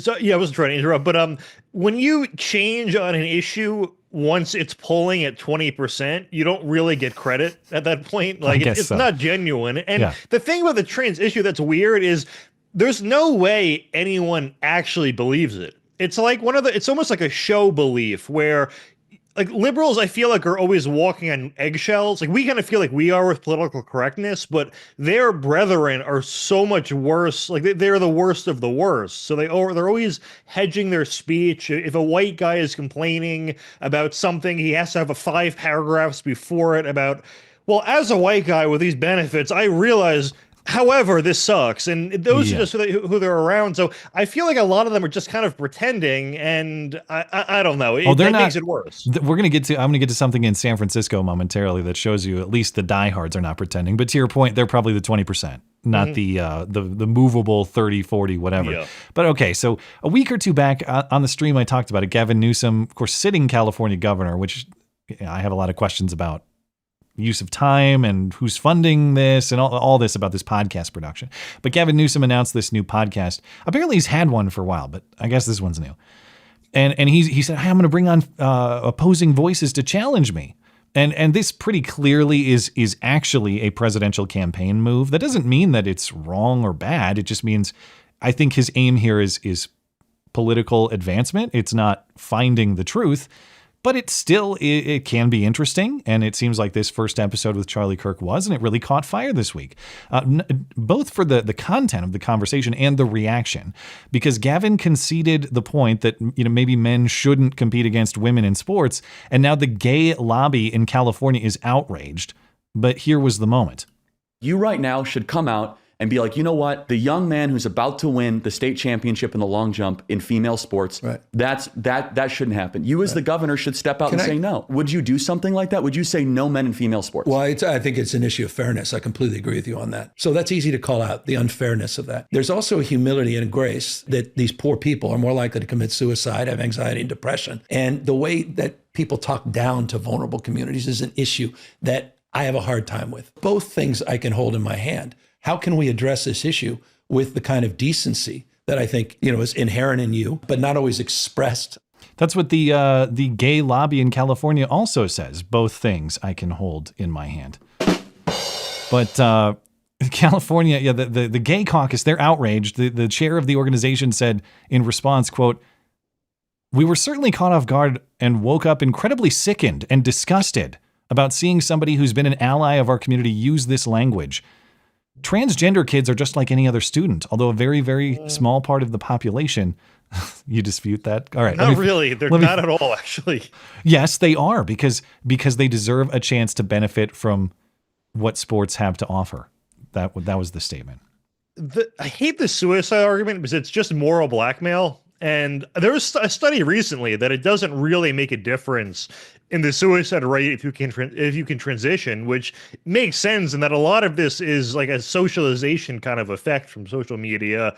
And if you were to pose this 20 years ago, it would be a comedy sketch that if a kid went to, I don't know, a teacher or a guidance counselor and said, I'm feeling suicidal, and they were like, well, have you thought about cutting your penis off? Like it would be a joke, or they would be thrown into jail. Like one of those two. Yeah, and I don't get how this is changing. And it's such a misperception that opponents of this are like, it's implied that they're okay with, or maybe even happy about the suicidal ideation and the depression and all the consequences that go along with transgenderism. And we're supposed to believe that all of those negative things are just because the world is so mean. If only we let them play soccer.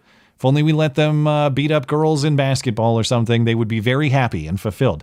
No, they won't be. And to your point, I think a lot of data shows that. But the question is, why not? And the answer is because when you're living a lie, fundamentally, you can never be satisfied. If your quest, your role in life is to convince the entire world that they're wrong and you're right, when that's not true, it's not compassionate to allow another person to continue down that path against the truth of the world, because they'll never win. The truth is undefeated. Sorry, it is. You can't go up against it and win. And there's nothing compassionate about encouraging a person to do that.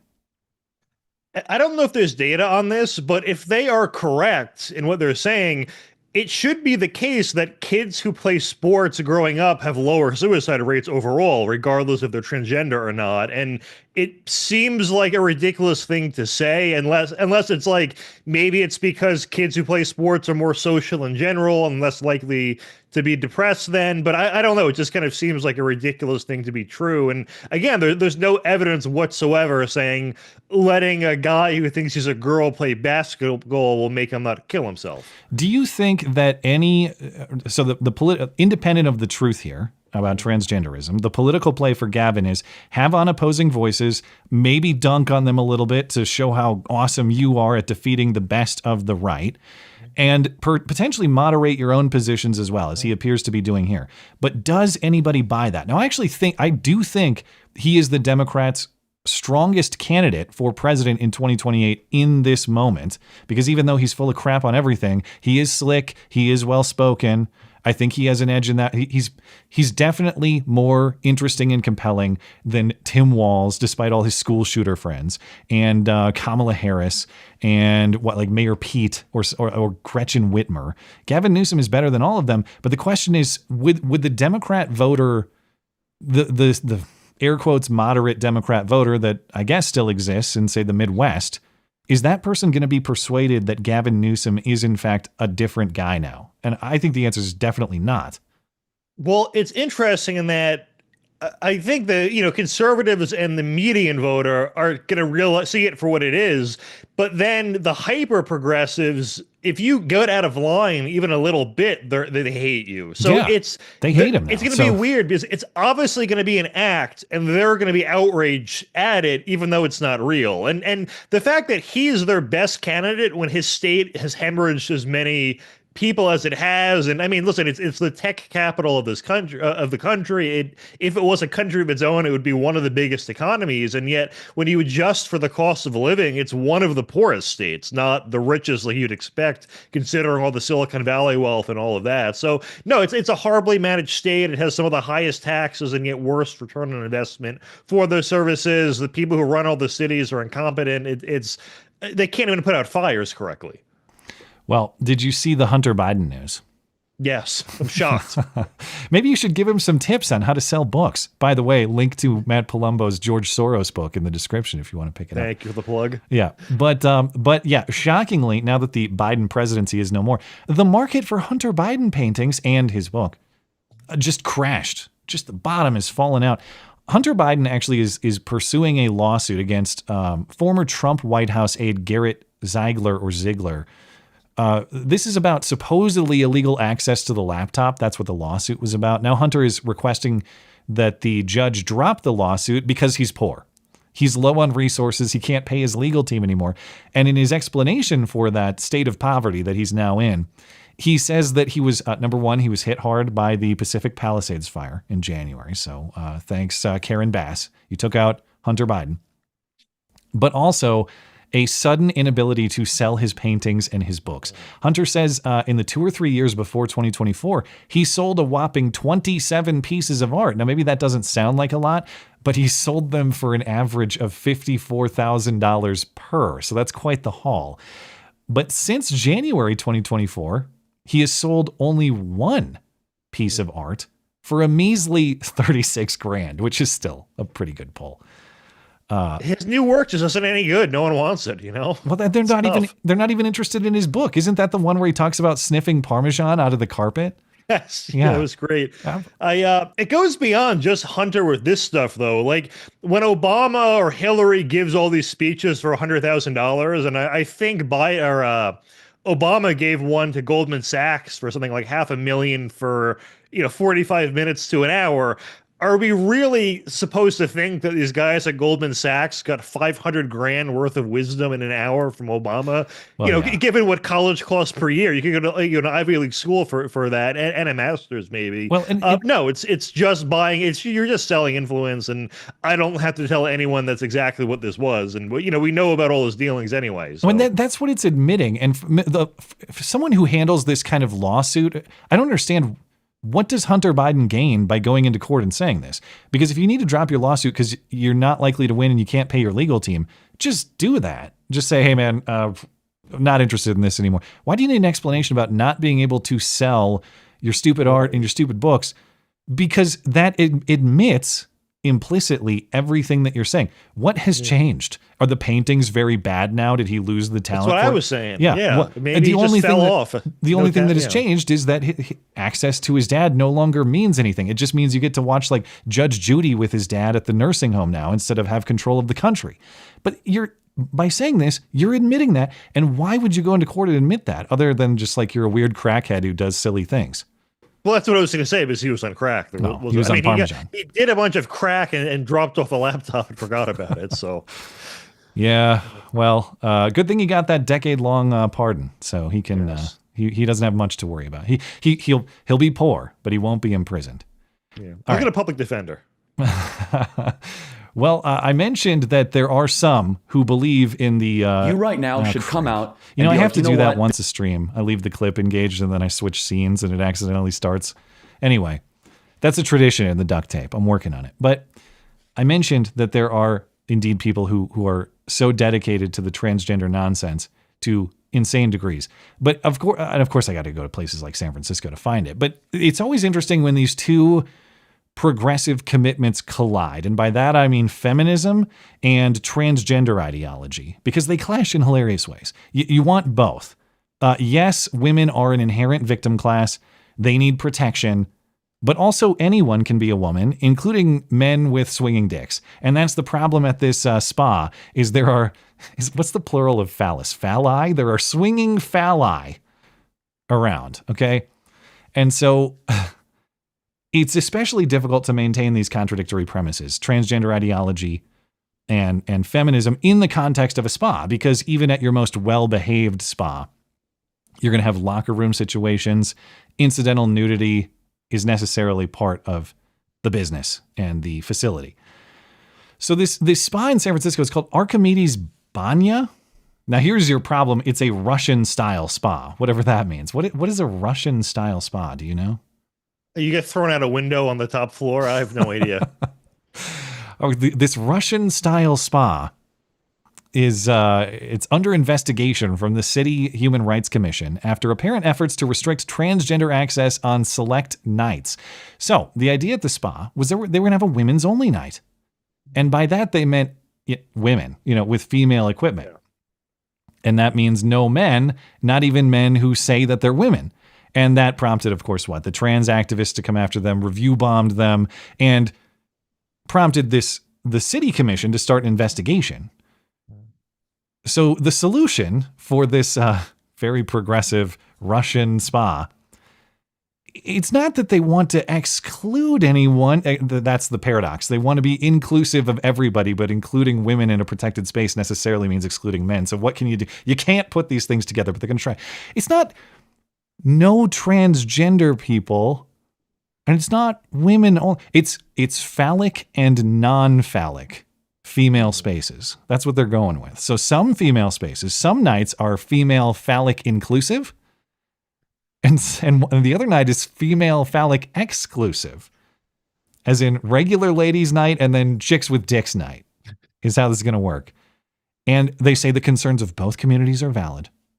So once a month, it's open to all women, and then another night a month, women with gigantic swinging dicks can come in. I'm not going to lie, that is honestly the most creative way I've seen anyone address this. It's an insane situation that they have to do this, and that it's bizarre seeing all of these feminists that have harped on about patriarchy for decades. Like, all you had to do is take the so-called patriarchy and put a wig on it, and then they'll bow in front of it. It's the weirdest thing I've ever seen. And of course, they have to bow before everybody. Oh, we're not motivated by hate, and we've been hit with painful accusations. But that's the problem. When you try to accommodate everybody, and you're trying to appease and accommodate insanity, which they're trying to do, you just get what? You get more insanity. You can't appease your way to sanity with insane people. So, of course, we're just talking about a different name. A rose by any other name, transgender nonsense by any other name. No phallus night is the same thing as women only. It's the same thing. You're just making it more strangely phrased. And even if they have no phallus night, even though they have phallic women they get their own night. The separate but equal is inherently unequal, right? Everybody knows that. We know that Brown v. Board led right to men in the locker rooms. It all makes sense. But because they're doing the same thing just by a different name, that commission in the city is still going to go after them. You got a statement from the city Human Rights Commission saying, well, we're going to look into this because it sure looks like they're discriminating against women with phalluses, women with phalli, and we're not going to allow that. God, See, I know that there are some places like where they've tried to make women's nights illegal on the basis that it's discriminating against sex, like outside of the transgender debate. And there was one bar that came up with a brilliant system to get around that, where they would mark up the prices for like $1,000 for a beer, but if you're a woman, you get a $998 discount or something. And that I guess got around it, but yeah, I've heard of places doing this, but I wonder, does that run afoul of anti-discrimination law too? Because you're making distinctions in service or availability of service based on character. I would say immutable characteristics, but now it's very mutable. I guess you have to like take the Biden strategy and just do something and then wait for the law to catch up and then pivot or something. Come on, man. Yeah, make it up as you go, and then tell them to fuck off when the court tells you can't do that. He was a brave man in that regard. Got to hand it to him. He truly was. All right. I have some hoax hate for your consideration. And now the nobody saw it happen, but it's totally a product of Trump's America hoax hate crime of the week. Ah, shit, it's backwards. You think they'll notice? At a Mexican restaurant called Consuela's, I thought it was Consuela's, like the Family Guy character, and I thought that was going to be great. I know if she ran this restaurant. No, it's Consuela's, Columbus, Ohio. Staff say someone left no tip on a receipt and then wrote a mean anti-immigrant message. This photo was snapped of a receipt a customer left behind Sunday that includes no tip and a hateful message reading, "You suck. I hope Trump deports you." The restaurant chain not allowing ABC6 to talk with employees, but in a statement telling us in part, "We are deeply disappointed by the offensive message left on a recent receipt which goes against our values and the welcoming environment we strive to create. There is no place for hate in our restaurant." The woman believed to have left the receipt identified online. ABC6 not naming her because we have not yet independently confirmed her identity or if she left the racially charged comments. ABC6 tried to call the woman and went to an address for her, but did not make contact with the woman. She's a licensed realtor. In a letter addressing the receipt to members, the Columbus Realtor Board writes, "She's not a current active member, so they're not able to take action, but are monitoring the situation." Great soundboard submission. "You suck. I hope Trump deports you." I love that one. Now, did you notice it was racially charged, like saying "you suck, I hope Trump deports"? People of all races do get deported, you know. True. There was, if you say, I think that when you looked at, I can't see it here, but I remember when I first saw this, the name on the credit card, I don't think it completely matched the realtor's name. It was. You might know more than me on that. Well, okay, maybe you do, because I didn't have as much time to look into this today as I wanted. Now, this did go viral. They posted the receipt. You can see the tip says 0, "You suck," and "I hope Trump deports you." And then the name. So I have many questions about this. Well, first of all, have you seen if that real estate agent has been identified? I thought I saw a tweet that she got fired. Hold on, I have. I'm trying. Oh, I see. Okay, so I haven't even seen. I thought it was funny how this reporter's like, we haven't confirmed the story, so we're not going to name this woman, but we will describe what she does, and we will go to her house and show you a video of her house. Mm-hmm. Yeah, I got the receipt up in front of me. I'm trying. They scribbled over the name. Yes, that's what's weird. Okay, that's odd. So I'm not guessing. I will bet a lot of what I have to my name that what happened here was some sort of dispute with a customer, and they try to frame her as being racist. We've seen episodes of this before. Now, a few things that are odd about this image, to your points. It's not just that the name is scribbled out with the same ink. It looks like the same pen scribbled out the name that wrote "You suck. I hope Trump deports you," which is like, what? if you wrote that note and you wanted to protect your identity, and so you scribbled it out, well, you just gave them your credit card and your name is on the transaction that just happened. So it doesn't make sense that she would scribble out her own name. And why are there 2 merchant copies? Okay, usually there's a customer copy, and there are. How do you notice that? And I'm sure everybody's aware, but when you go to a restaurant, you go to a coffee shop, you get 2 copies. One is for the merchant. You sign, yes, I approve this transaction. Here's the tip. And the other's for you. And it says customer copy. In this case, there's 2 merchant copies, which implies to me that a second merchant copy was printed on demand for some sort of purpose. And I think the purpose was the frame job and this whole op. You suck. I hope I Trump brought deports up you. a bigger picture. On the left one on the screen, I think the news station blurred it. The name actually is correct. I was wrong about that. It's Stephanie R. Oh, you Levins. think this is okay? So this is like a Photoshop. This is not an actual. No. I mean, like the news station on the left receipt whited out the name, so it wouldn't but show. it was 2 merchant copies in the original photo. Correct. Okay. Yeah, the photo's real. They just blanked out the Stephanie Levins name. But so its name's there. They put her name out there. Because that's in the original. They scribbled out the name on one and then had that. So it would. I'm just not sure how this makes any sense. Like, why would I mean, it could be in their favor if they for some reason printed a second merchant copy just to get her name, but they could have also, like, everyone leaves the one just for the restaurant anyway. So I'm not sure what to make of it, but it's I don't know why anyone would kamikaze their whole career over. They just put 0 and leave. Yeah. Also, maybe they do suck, and maybe they should be deported. Has anyone considered that? It is totally possible. I mean, who am I? Here's the thing: if this is real, I don't care. I still support her. She's probably cool. In fact, Tim, if you're listening, let's get this lady on the show now that her name is out. I actually would love that. I would love to hear her side of the story. So maybe we could investigate a little bit, see if we could hear it. But okay, got another one for you. At Afton High School in Afton, Missouri. This is suburban St. Louis. An unknown vandal or vandals. Sorry, my lights are flickering. Hopefully the power doesn't cut out. But if the stream disappears, that's what happens. Okay, this is outside of St. Louis. An unknown vandal or vandals hit the building with pro-Nazi graffiti. But of course, this was a great opportunity for the middle-aged progressive white women of the neighborhood to gather and express and celebrate their virtue. Black spray paint spewed a message of hate on the walls of Afton High School. Brought tears to my eyes when I saw that this morning. The district says they've contacted police and spent the day scrubbing it off. Very concerning, deeply concerning. And as the graffiti on the wall disappeared, a different, stronger message arrived across the street. We want to let them know that we're here for all of them. Parents, neighbors, and others in the Afton community greeted students after school with signs of love and support. I want to do it now when the young people were coming out so they could see that not everyone feels like that, so that there's a message on the other side and love will win. The district says in addition to contacting police, they've also reached out to the Anti-Defamation League. They could see that not everyone in the neighborhood is actually a fan of the swastika, contrary to popular belief.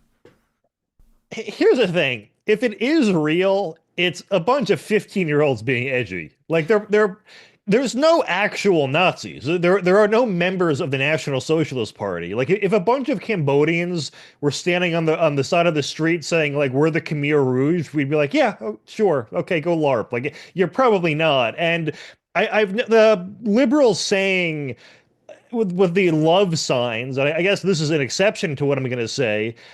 Liberals, when they use the word love 99% of the time, it just means gay people. Like they think only gay people are capable of loving when they use that word. It's just a bizarre love is love, but gay love is a special kind of elevated. Love. Yeah. Some love is more equal than others. Correct. Yes. Yeah. Now, thank God the ADL has been alerted, as he mentioned. More on that in a moment. Now, what was the graffiti? I did track down an image. You couldn't see it in the video story there. But to their credit, okay, swastika is correctly oriented. Commonly, they're not. 88 refers to Heil Hitler, HH. Yep. Okay, but can you see the typo? White power on the right, but they forgot the H. Now, I would assume that someone who is so proud of presumably his white heritage, that he would go to vandalize a school. One of the things I assume he'd probably be proud of as a white man is, say, proficiency with the English language, one might assume. I don't think he would incorrectly spell white in white power. And yet, here we are. So I guess English is not a strong suit at this school. Who knows? Yeah. But the ADL is involved. And I thought, well, like, it's weird how the story just quotes, like, first of all, the ADL is, I mean, why does the ADL swoop in? They're like, what's his face? Who's that lawyer that appears at every time a black guy is shot? That Benjamin Crump. Crump, yeah. He appears on, whenever like a swastika is painted, the ADL is on the quick deployment team. So they're there. And not only that, but in this story, in the coverage, they're quoting this woman at the St. Louis Holocaust Museum who has no connection to this story other than, like, I guess the subject matter, maybe, but she has certain knowledge of what was happening here. The director of the Holocaust Museum in St. Louis, Helen Turner, they wanted to either frighten or to show some kind of power or strength and to intimidate, even though we might say, oh, it's just graffiti. It's never just graffiti. It's always the message behind it. Or, perhaps it's a hoax to perpetuate the idea that this sort of thing is more common than it is. And you read about the ADL involvement. Oh, Afton High School is a no place for hate high school, which is an education initiative by the ADL with more than 1,600 participating schools nationwide.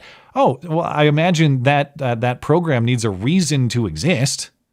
And swastikas popping up on the side of the high school building might be one such reason.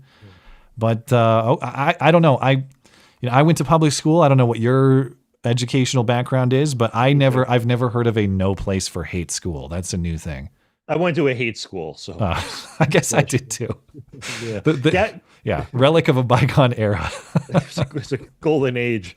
Now, Gavin McInnes famously said that the demand for racism exceeds the supply. Yeah, which is and then some liberals were trying to twist it as him saying that he demands racism. So, hey, some of us, compared to what we're getting now, to your point about hate schools, all right, like I don't know if I demand all of it, but I demand some racism. Okay, we were a saner country when we had at least a little bit. This stuff is nonsense. There is some hilarious. I can't remember who did it. It was a bit where it was firefighters and diversity training, and they're learning like what they can't say, and like the black guys like, I can't call Juan a wetback anymore, and they're all like upset they can't call each other racial slurs anymore. That's real life. I mean, you think you've earned the right to drop slurs on this show? Are you? I was quoting someone else. Oh, all right. They're the real racist. Slur away. Some might say we haven't had enough recently, so I guess go right ahead. I got another one for you. No. Now, this woman, I believe she considers herself black. This has to be the whitest black chick since Rachel Dolezal. At least the hairstyle would imply that she's going with the black public presentation. But in Wisconsin, this woman, Michaela Starks, she claims that she received an oil change sticker for her car that had a racial slur on it. So you go get an oil change at the dealer. They give you a little sticker on the inside of your windshield that says, hey, you come back in 3,000 or 5,000 miles or whatever, and it gives you a mileage count. So you know when you're supposed to come back. She claims that hers just had the N-word on it. Like, yo, N? Like anybody would see this woman and think, yeah, that's a dark N if I've ever seen one. I'm going to let her know how I feel about that complexion. So, sorry, go ahead. Well, I have more to add, but what do you have thoughts? Well, I got my oil changed last week, and I didn't see their computers, but I don't know. The only thing was the number that you'd think they could change. So why in the computer would it let you input letters for? I mean, I get every system is different, but I don't know. It's just a weird thing that I guess if there's a photo, it could work that way, but I'm assuming there isn't. Not that I've seen, although maybe there is some credibility to the story. She says she got this N-ified window sticker. Yo, N, come back in 3,000 miles. She sat and cried in her car for 20 minutes. And this dealer, this is in Oak Creek, Wisconsin, just south of Milwaukee. I don't know how you pronounce this. Kuhns Buick GMC. It's ironic. They, I guess, It is. Cones. Maybe it just is racist. I don't know. You're right. It's Kunes. So I didn't even think of that. It's not Coons, but yeah, maybe it is hard R Buick GMC. And they apologized. And they fired the employee who typed the slur and issued a lengthy. So that implies that they're certain. Now I don't, until I see it, I never know what to think, because the mob gets appeased all the time. It's not what it appears to be, but the mob gets appeased. Anyway, where I'm going with this is it takes a funny turn, because it's not just that she got the apology from Hard R Buick GMC. She got a brand new car from a completely uninvolved dealer. There's a place called the dealer is called Family Nissan in Inwood, New York. And they gave her a new Nissan because they saw the story, and apparently she describes herself as a Black Lives Matter activist in Milwaukee. She's part of a Black rights activist group, and not only were they blasting this story all over social media, but she was actually outside the dealer protesting their hard R's that they put on the stickers, and so she got a new car. But the joke is really on her, because they didn't just give her any old car; they gave her an electric car. They kind of have to, just so there's no risk, of happening again. Which is actually punishment. And they say, well, it's symbolic, because now she'll never need oil changes again. Oh, thank God, I'll never see an N-word on a window sticker again.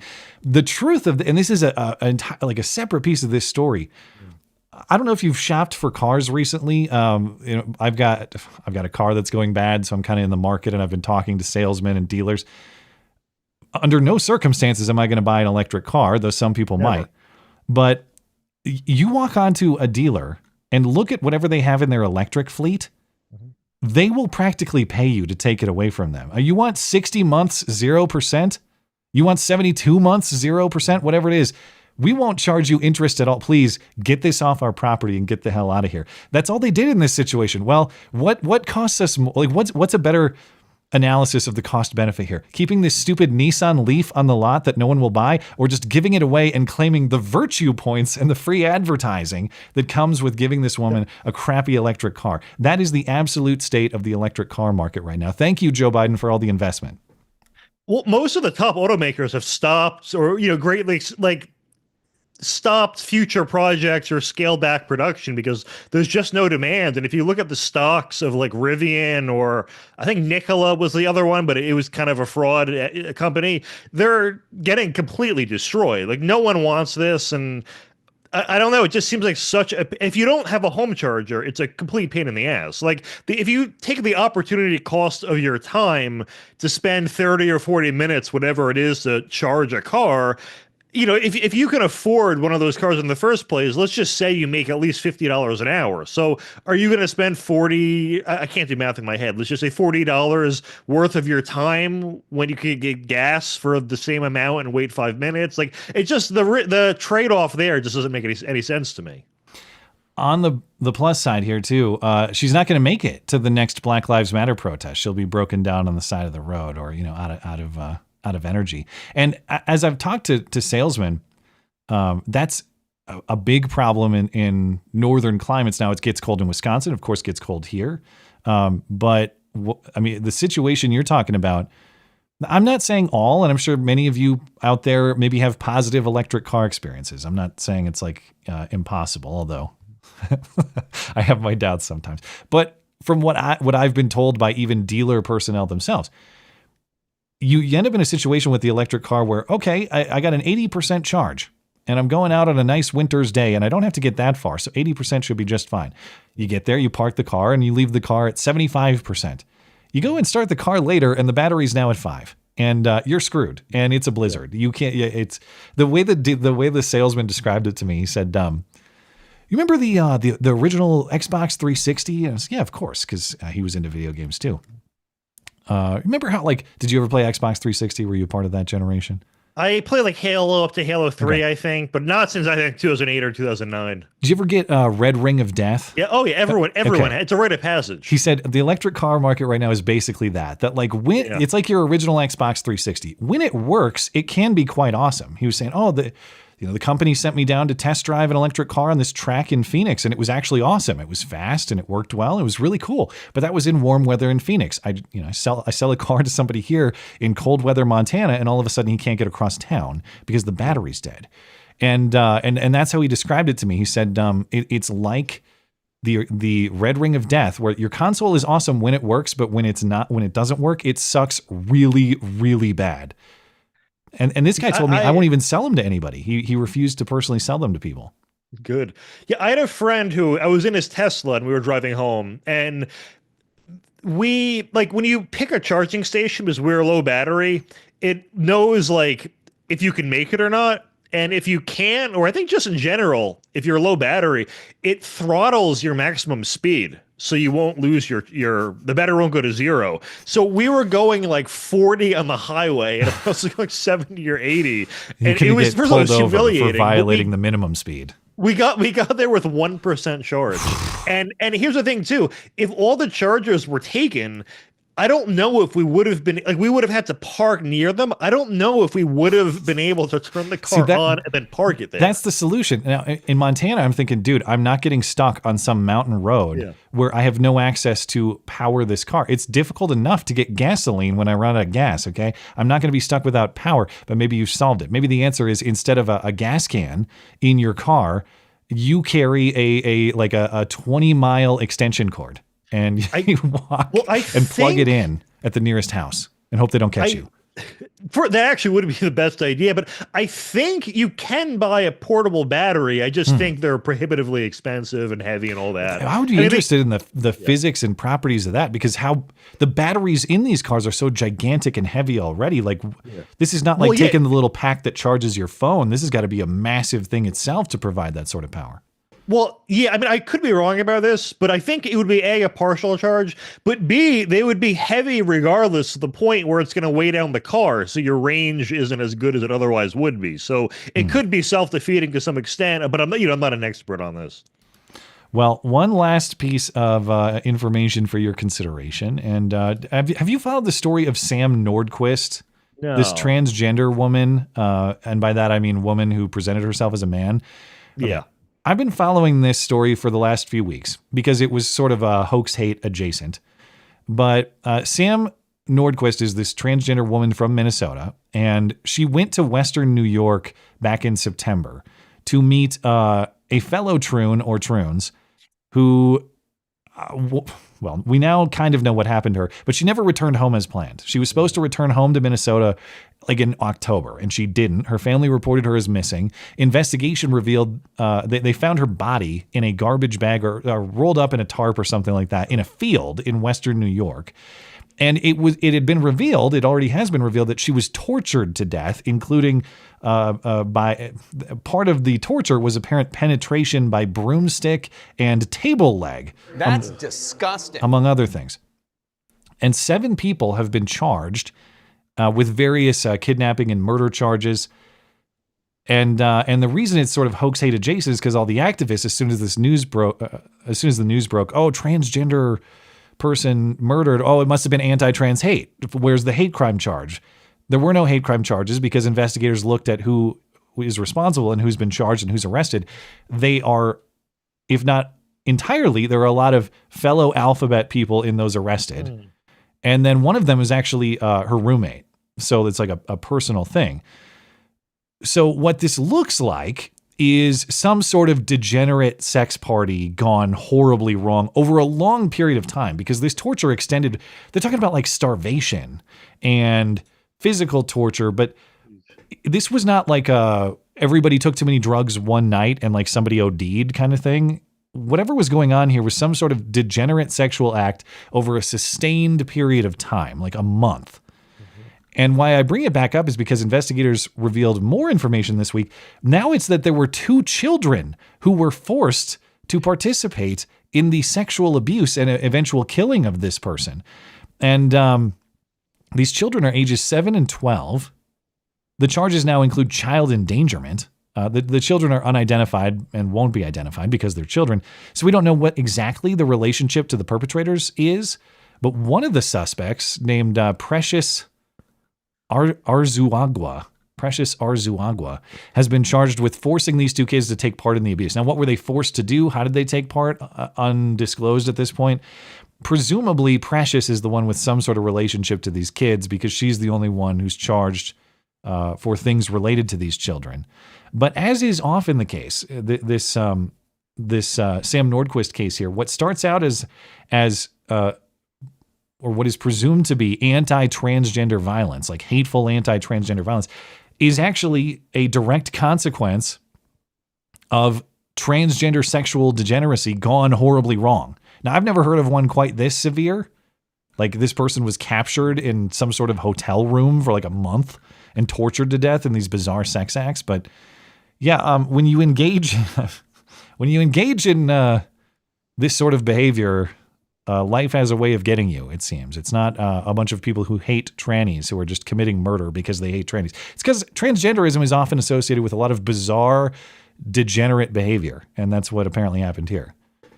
If you look up, when they have the list of the 20 or so transgender people killed every year, and I think you pointed out actually most are in Puerto Rico, where the murder rate is just like 3 or 4 times higher. Disproportionately. If you perform the wrong sex act in Puerto Rico, they get you. Yeah. But that's what I'm getting at. Like, basically, don't be a prostitute, and there's like 1 or 2 a year. In fact, and you probably did a video on this or stumbled upon this too, the murder rate for transgender so-called women or just transgender people in general is lower than that of white men.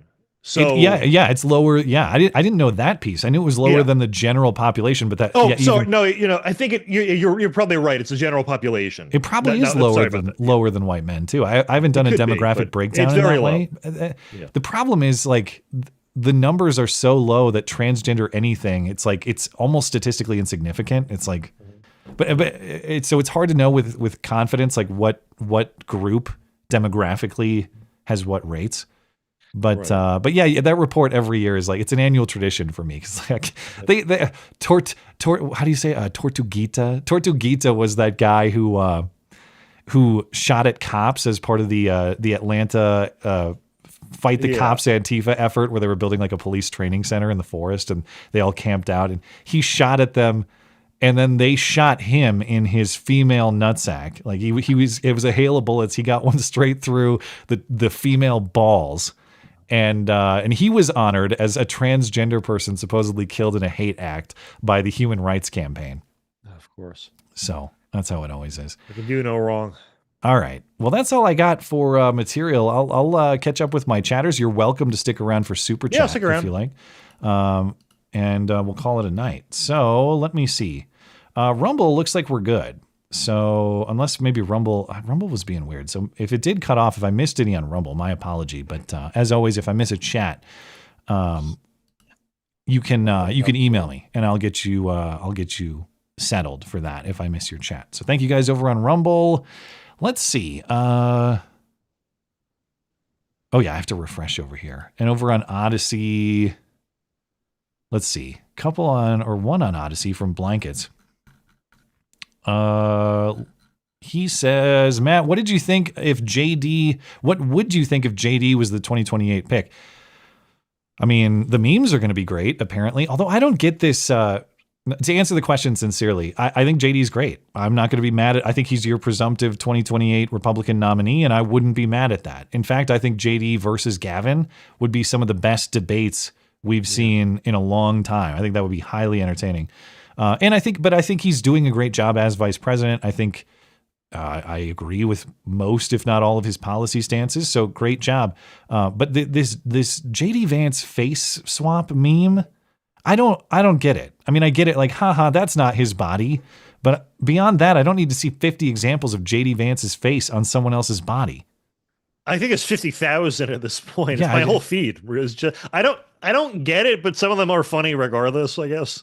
I mean, it's fine. It's fine in the way like any sort of silly Photoshop is fine. I could not believe how far that went this week. It's like, okay, everybody just chill out for a second, all right? Great White.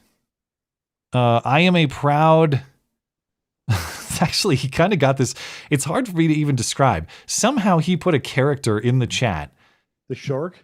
It didn't come through for me because I've got a system that sort of aggregates the super chats. So was it an emoji or something? The way it came through was he has a character that almost looks like the W and the H over the top of each other, like. Oh yeah, it's. It says I'm a.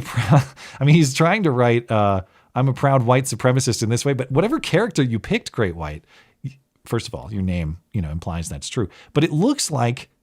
It looks like one character superimposed over the other. Like this person tried to correct by putting the H in there. So well played. However you did that. I don't even know what that character is. But okay. I think we're all set. Looks good on YouTube and Tippy. Looks good on Rumble, at least as far as my system is showing. Good on Odyssey. Good on DLive. All right. Anything else you want to say before we are out of here? Someone says Matt doesn't get memes like he doesn't get movies. I mean, I get it. It's silly and funny, but like, it went, maybe that's kind of the thing. Like you're running the bit into the ground and that's why it's kind of funny, which I'm a fan of. I do that on my own stream all the time. Holy crap, man. My whole feed, like you said, just JD Vance faces everywhere. Yeah, I guess I'll end on, I referenced it earlier. You'd probably like Die Hard 3 if you like the first one. Well, you sold me on the Second hard one R. is, I don't get why it was ever made, but 3 and 4 are really good. Okay, well, are they also Christmas movies?